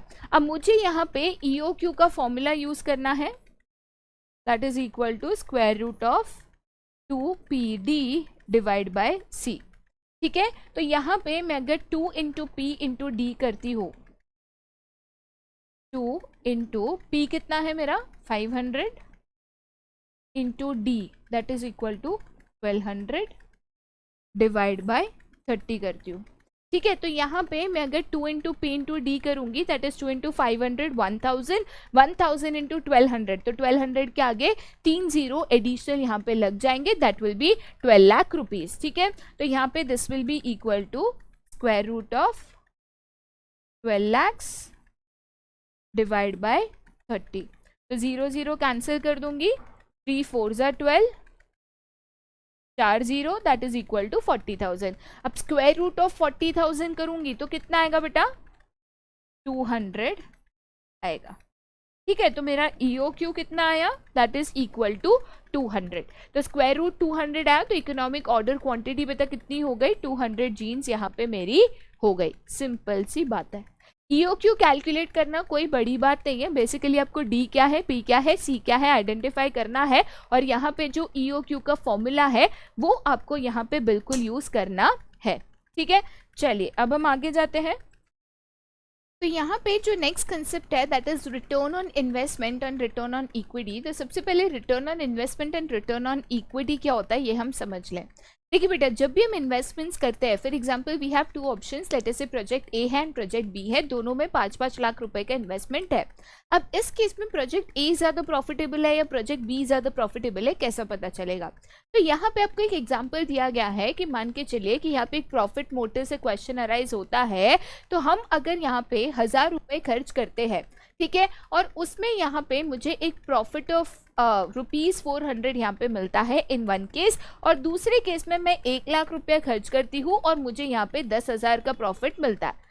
तो मुझे पूछेंगे प्रॉफिट किधर ज़्यादा मिला, तो मैं सिंपल सा कहूँगी कि भाई मुझे इस केस में ज़्यादा प्रॉफिट मिला, मोर प्रॉफिट मिला, क्योंकि यहाँ पे मुझे 10,000 मिले जबकि यहाँ पे मुझे सिर्फ 1000 रुपये मिले, राइट, सॉरी 400 रुपये मिले, राइट। तो ऐसे केस में भाई आप 1000 रुपये इन्वेस्ट कर रहे हो और कहीं पे 1 लाख रुपए इन्वेस्ट कर रहे हो, 10 लाख रुपए इन्वेस्ट कर रहे हो, वो भी तो डिफरेंस है। ठीक है, तो प्रॉफिट कहाँ ज्यादा मिला ये कंपेयर किया जाता है कि कहाँ पे आपने कितना इन्वेस्टमेंट किया। तो इसीलिए रिटर्न ऑन इन्वेस्टमेंट यहाँ पे देखना बहुत इंपॉर्टेंट होता है। तो रिटर्न ऑन इन्वेस्टमेंट यहाँ पे क्या कहता है कि यहाँ पे रिटर्न ऑन इन्वेस्टमेंट कैलकुलेट किया जाता है कि भाई 1 रुपया इन्वेस्ट करने पे आपको कितना यहाँ पे प्रॉफिट मिला। तो मैं कहती हूँ कि भाई 1 रुपये पे मेरे को 20% रिटर्न ऑन इन्वेस्टमेंट है, मतलब पर 1 रुपी मुझे यहाँ पे 20 पैसे का प्रॉफिट या रिटर्न ऑन इन्वेस्टमेंट मिल रहा है। ठीक है, तो रिटर्न ऑन इन्वेस्टमेंट कैसे कैलकुलेट होता है, तो ये बहुत इंपॉर्टेंट है उसका फॉर्मूला। ठीक है, that is net profit divided by total capital invested into 100 क्यों कहते हैं, because ROI is always in percentage, इसलिए बेटा हम इसको इनटू 100 करते हैं to derive at a percentage. ठीक है, तो अब यहाँ पे मुझे एक एग्जाम्पल दिया गया है कि मान के चलो कहीं पे मैंने 1 लाख रुपए का इन्वेस्टमेंट किया ग्रोसरी शॉप खोलने के लिए, जिसपे मैंने 20,000 का यहाँ पे प्रॉफिट कमाया इन 1 ईयर। तो यहाँ पे ROI कितना होगा, तो यहाँ पे net profit is 20,000, total capital invested is 1 lakh, तो मैं करूंगी 20,000 डिवाइडेड बाय 1 लाख इंटू 100। तो 20,000 डिवाइडेड बाय 1 लाख इंटू 100 करूंगी तो यहाँ पे मुझे 20% का रिटर्न ऑन इन्वेस्टमेंट आएगा, राइट। तो यहाँ पे जब ROI कैलकुलेट करते हैं तो नॉट ओनली हम ये देखते हैं कि भाई हमने अपने पॉकेट से कितना खर्चा किया, यहाँ पे मुझे कितना इन्वेस्टमेंट मिला, बट लेट अस से मैं कहती हूँ कि आउट ऑफ 1 लाख, ठीक है, सामने वाले ने 40,000 खुद का पैसा लगाया था in the form of equity, 60,000 का बोरोइंग किया था। क्या किया था, 60,000 का बोरोइंग किया था। तब मुझे देखना है कि ये जो 40,000 रुपए मैंने खुद के लगाए, इसके ऊपर मैंने कितना कमाया। तो इसके लिए हम कैलकुलेट करते हैं रिटर्न ऑन इक्विटी। ठीक है, कैसे कैलकुलेट होता है, तो that is basically net income जो आपने जनरेट की डिवाइडेड बाय इक्विटी में आपने जितना स्पेंड किया, अगेन इंटू 100। क्यों 100 करेंगे, सिंपल सा अगेन लॉजिक, क्योंकि अगेन हम जो है ROE जो है इज कैलकुलेटेड इन परसेंटेज।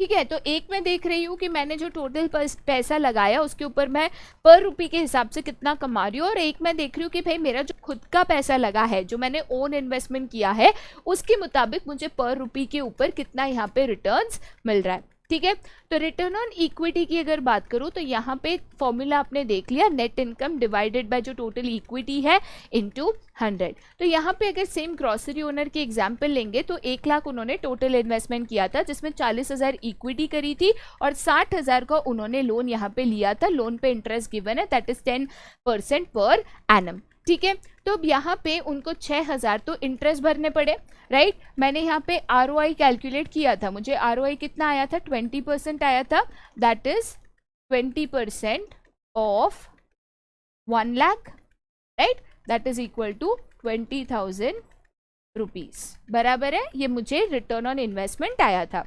अब आउट ऑफ 20,000 रुपीज मैंने यहाँ पे 6,000 रुपीज तो इंटरेस्ट पे कर दिया, तो बेसिकली मुझे मिला कितना, 14,000 रुपीज़ मिला, राइट तो यहाँ पे मैं कह सकती हूँ कि 14,000 जो है वो मेरी यहाँ पे नेट इनकम है, क्योंकि 20,000 मैंने कमाया बट उसमें से 6,000 तो इंटरेस्ट में चला गया, क्योंकि 60,000 तो मैंने बोरोइंग करके यहाँ पे दिया था, तो 14,000 यहाँ पे मेरी नेट इनकम हो गई, राइट तो यहाँ पे मैं अगर ROE कैलकुलेट करती हूँ तो that will B net income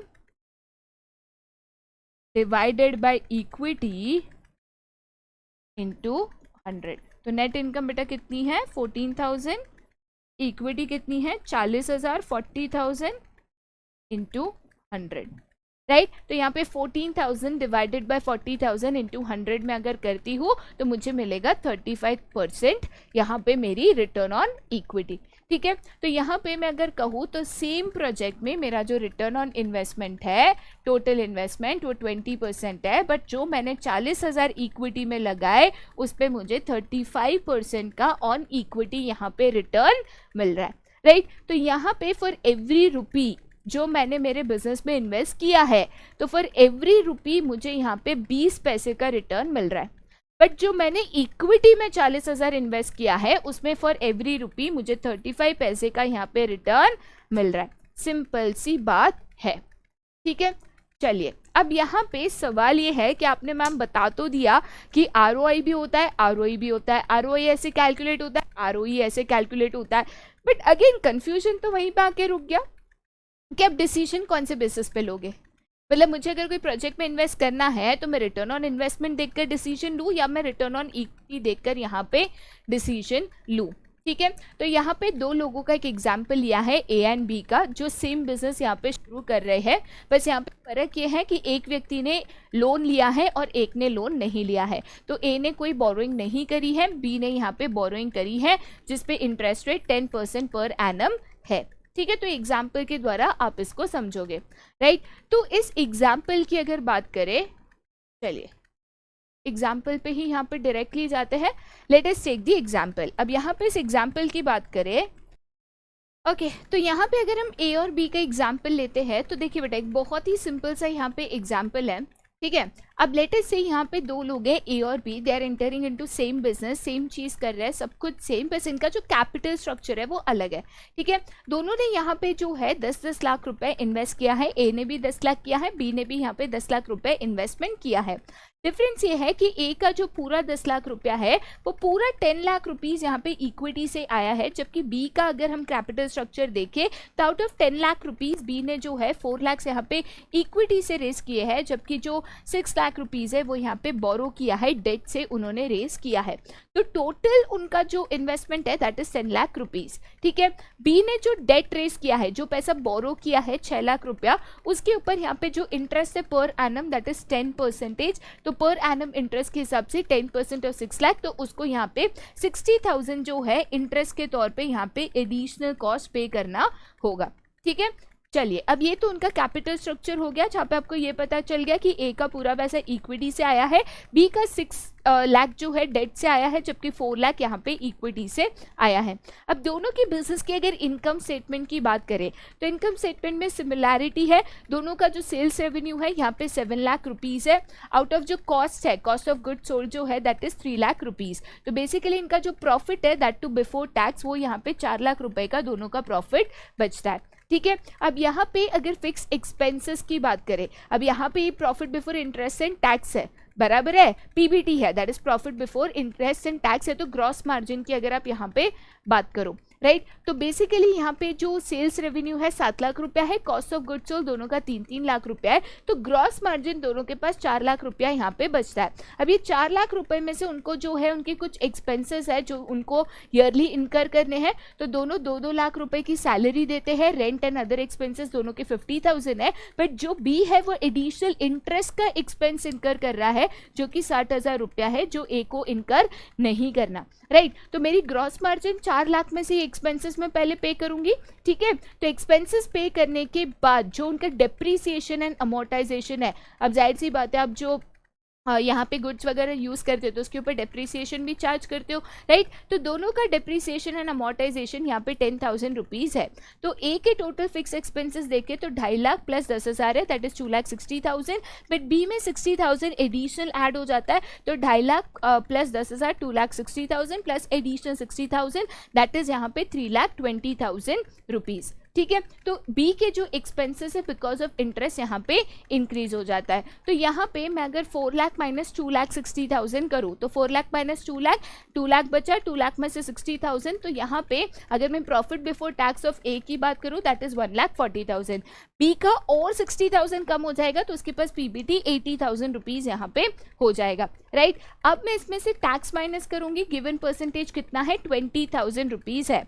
मैं अभी तक आपको बता दूं, सबसे पहले आपको कैपिटल स्ट्रक्चर बताना है, सोर्सेज ऑफ फंड्स क्या है, ए के इक्विटी है, बी के इक्विटी प्लस डेट है, तो एडिशनल इंटरेस्ट का कॉस्ट जो है वो बी के ऊपर आ जाएगा। इंटरेस्ट परसेंटेज कितना था 10% of the borrowed funds, borrowed fund 6 lakh था तो 10% मतलब 60,000 रुपीज़ था, राइट। दोनों का जो सेल्स रेवेन्यू है 7 लाख था, cost of goods sold sales revenue से माइनस होता है तो आपको यहाँ पे ग्रॉस मार्जिन मिलता है। तो कॉस्ट ऑफ गुड्स दोनों का यहाँ पे कितना था 3 लाख रुपीज़ था, तो दोनों की ग्रॉस मार्जिन कितनी थी 4 लाख रुपीज़। अब ये 4 लाख रुपीज़ में से जो बाकी फिक्स एक्सपेंसेस जो थ्रू आउट द ईयर हम इनकर करते हैं उसको हमने माइनस किया। सैलरी 2 लाख रुपया थी यहाँ पे, बाकी जो आपकी 50,000 रेंट यूटिलिटी उसमें जा रहे थे, बट बी का एक additional expense in the form of 60,000 interest भी जा रहा था, ठीक है। तो एक्सपेंसेस निकालने के बाद जो प्रॉफिट बिफोर टैक्स बचा वो 1,40,000 और 80,000 रुपीज़ था।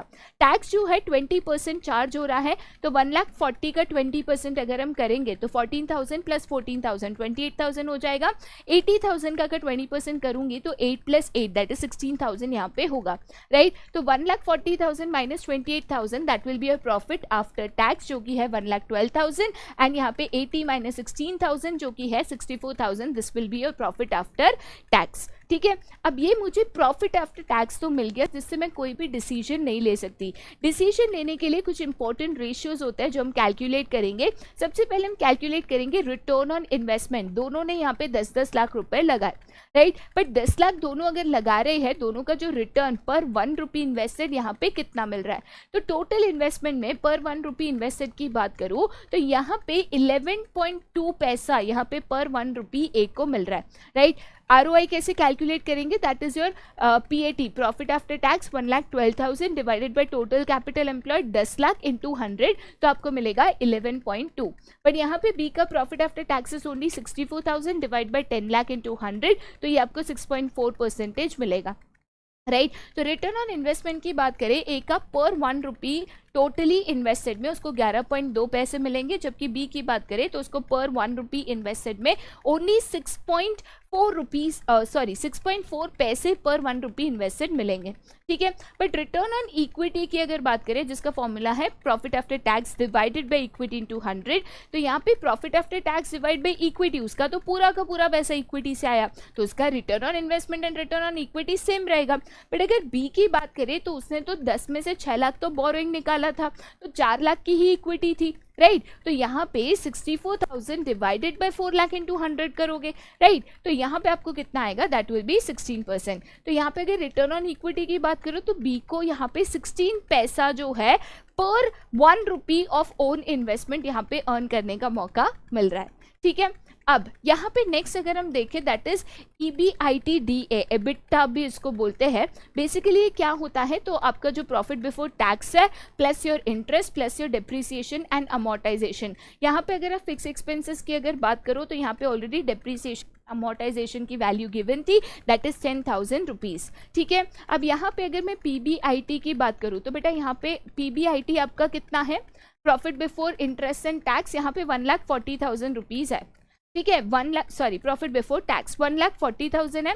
1,40,000 प्लस यहाँ पे ए की अगर बात करें, ए ने तो बोरोइंग करा ही नहीं था तो उसका इंटरेस्ट तो है नहीं, तो 1,40,000 प्लस डेप्रीसिएशन एंड अमोर्टाइजेशन 10,000, तो 1,50,000 होगा, राइट। सिमिलरली अगर मैं बी की बात करूँ तो बी का जो PBT है that is profit before tax वो 80,000 है, इंटरेस्ट कितना था 60,000, तो 80,000 प्लस 60,000 करूंगी कितना होगा 1,40,000 प्लस डेप्रीसिएशन एंड अमोर्टाइजेशन 10,000 है तो 1,50,000, तो दोनों का जो EBITDA है that will be the same 1,50,000 rupees, right. अब मैं उसको डिवाइड बाई इन्वेस्टमेंट करूंगी तो दोनों का इन्वेस्टमेंट 10-10 लाख है, राइट। तो 1,50,000 डिवाइड बाई 10 लाख इंटू 100 तो 15% आएगा। तो बेसिकली इन्वेस्टमेंट के मुताबिक ये सेम है, बट मैं अगर इक्विटी के मुताबिक इसको करूंगी तो ये डिवाइड हो जाएगा बाई 10 लाख, राइट। तो ये वापस आपका सेम रहेगा, बट यहाँ पे मैं इसको डिवाइड करूंगी बाय 4 लाख तो दैट विल बी 37.5 रुपीज। तो देखा जाए अगर बी की बात करें तो बी का जो ओन इन्वेस्टमेंट है उसके अगेंस्ट उसको रिटर्न्स मिल रहा है वो कंपेरेटिवली काफी ज्यादा है, राइट। तो यहाँ पे मैं रिटर्न ऑन इक्विटी के बेसिस पे भी ये डिसीजंस यहाँ पे ले सकती हूँ कि भाई मुझे ये देखना है कि टोटल इन्वेस्टमेंट देखूँ या खुद का पैसा लगाया, उसके मुताबिक यहाँ पे मैं डिसीजंस लूँ, ठीक है। तो जब आप डेट इंक्लूड करते हो तो जाहिर सी बात है जब आपका ओन इन्वेस्टमेंट पे रिटर्न्स होता है तो इस केस में वो यहाँ पे चेंज हो जाता है। अब यहाँ पे इस एग्जाम्पल की बात करें तो आप इजीली देख सकते हो कि बी जो है लेस प्रॉफिट अर्न करता है देन ए, ठीक है। अगर मैं प्रॉफिट बिफोर और आफ्टर टैक्स की बात करूं दोनों केस में, बिकॉज प्रॉफिट बिफोर टैक्स की अगर बात करें तो भी यहाँ पे इंटरेस्ट माइनस होने के कारण बी का जो प्रॉफिट बिफोर टैक्स है वो कम हो गया था, टैक्स अगर रिड्यूस करूँ तो भी वो कम ही था, राइट। तो अगर प्रॉफिट की बात करें तो इस केस में बी जो है वो कम प्रॉफिट अर्न करता है कंपेयर टू ए, इसके लिए वो उसका आरओआई में भी दिख रहा है, बी का आरओआई जो है ए से कम था। हावेवर अगर बी इन्वेस्टमेंट की बात करूँ तो बी ने ए से अपना पैसा यहाँ पे कम इन्वेस्टमेंट किया था, तो यहाँ पे ओन फंड से ओन इन्वेस्टमेंट की बात करूँ तो बी को ज़्यादा मिलता है, बी को 16% मिल रहा था जबकि ए को सिर्फ 11.2% मिल रहा था। तो अगर मैं ट्रू मेजर ये देखूँ कि भाई मेरे पैसे पे मुझे कितना रिटर्न्स मिल रहा है तो ROI is always better, right. But अगर मैं ये देखूँ कि भाई जितना टोटल इन्वेस्टमेंट किया उस पर कितना मिल रहा है तो आरओआई इज बेटर, राइट। तो आपको ये देखना है कि भाई आपको ये कैलकुलेशन लगाना है कि मेरे पैसे पे कितना रिटर्न्स मिलेगा, रिटर्न ऑन इक्विटी देखो। आपको ये देखना है कि मेरा तेरा छोड़ो टोटल जो भी पैसा इन्वेस्टमेंट किया उस पे कितना रिटर्न्स मिलेगा, तो आपको यहाँ पे return on investment that is ROI यहाँ पे कैलकुलेट करना है, ठीक है। तो बेसिकली आरओआई या आरओई कैसे कैलकुलेट होता है ये आपको एक प्रोफोर्मा बना लेना बहुत यहाँ पे ईजी हो जाएगा, ठीक है। टोटल इन्वेस्टमेंट, उसके बाद सोर्सेस ऑफ फंड्स का classification into equity and debt, debt का परसेंटेज, इंटरेस्ट कितना चार्ज होगा पर एनम ये आपको पता होना चाहिए। तो ये आपका फर्स्ट प्रोफोर्मा बनेगा, ठीक है। उसके बाद आपका सेकेंड यहाँ पे प्रोफोर्मा बनेगा जहाँ पे आप सेल्स रेवेन्यू देखोगे, उसमें से जो कॉस्ट ऑफ गुड्स सोल्ड है सीओजीएस है वो माइनस करोगे, ग्रॉस मार्जिन आपको यहाँ पे मिलेगा। ग्रॉस मार्जिन में से बाकी सारे जो फिक्स एक्सपेंसेस गिवन है जैसे रेंट है, यूटिलिटी है, सैलरीज है, वेजेस है, ये सारे एक्सपेंसेस, इंटरेस्ट है वो आप इसमें से माइनस करोगे तो आपको पीबीटी प्रॉफिट बिफोर टैक्स मिलेगा। टैक्स परसेंटेज 10, 20, 30 गिवन होगा तो उसमें से आप टैक्स माइनस करोगे तो आपको प्रॉफिट आफ्टर टैक्स मिलेगा जो कि इंपॉर्टेंट होता है टू कैलकुलेट द रेशियोज। तो आप आरओआई कैलकुलेट करोगे तो profit after tax divided by जो टोटल कैपिटल एम्प्लॉयड है वो गिनोगे। आरओई कैलकुलेट करोगे तो profit after tax divided by equity आप यहाँ पे कैलकुलेट करोगे। उसके बाद अगर मैं एबिटा की बात करूँ ईबीआईटी डीए तो इसमें बेसिकली क्या होता है प्रॉफिट बिफोर टैक्स में जो है आपका इंटरेस्ट कंपोनेंट एंड आपका डिप्रिसिएशन एंड अमोर्टाइजेशन आप ऐड करते हो। अगर आपने बोरोइंग नहीं की है तो उसमें इंटरेस्ट कंपोनेंट होता ही नहीं है, डिप्रिसिएशन एंड अमोर्टाइजेशन आपको गिवन होता है। तो एबिटा डिवाइडेड बाय इन्वेस्टमेंट करोगे देन उसको डिवाइडेड बाय इक्विटी करोगे, ठीक है। तो बहुत सिंपल फॉर्मूलाज है, प्रोफोर्मा बेसिकली याद रखना यहाँ पे बहुत इंपॉर्टेंट है, राइट। उम्मीद रखती हूँ कि थोड़ा सा न्यूमेरिकल वाला जो चैलेंज आप सभी को आ रहा था वो आपके लिए यहाँ पे सॉल्व हो गया होगा। कोई भी दिक्कत अगर आपको फिर भी आती है बताते जाइएगा, मैं पूरी कोशिश करूँगी कि उसको मैं आपके लिए आगे भी सॉल्व करते जाऊँ। बाकी एग्ज़ाम मुझे भी पता है बहुत ही नज़दीक आ चुकी है, ठीक है। एक क्लास चैप्टर बाकी है जो बहुत ही जल्दी मैं आपके लिए लेकर आऊँगी। तब तक तैयारी में बेटा कोई भी कमी ना छोड़िएगा, प्रैक्टिस करते रहिएगा, पढ़ते रहिएगा। बट अभी के लिए यहीं पे bye bye and have a nice day.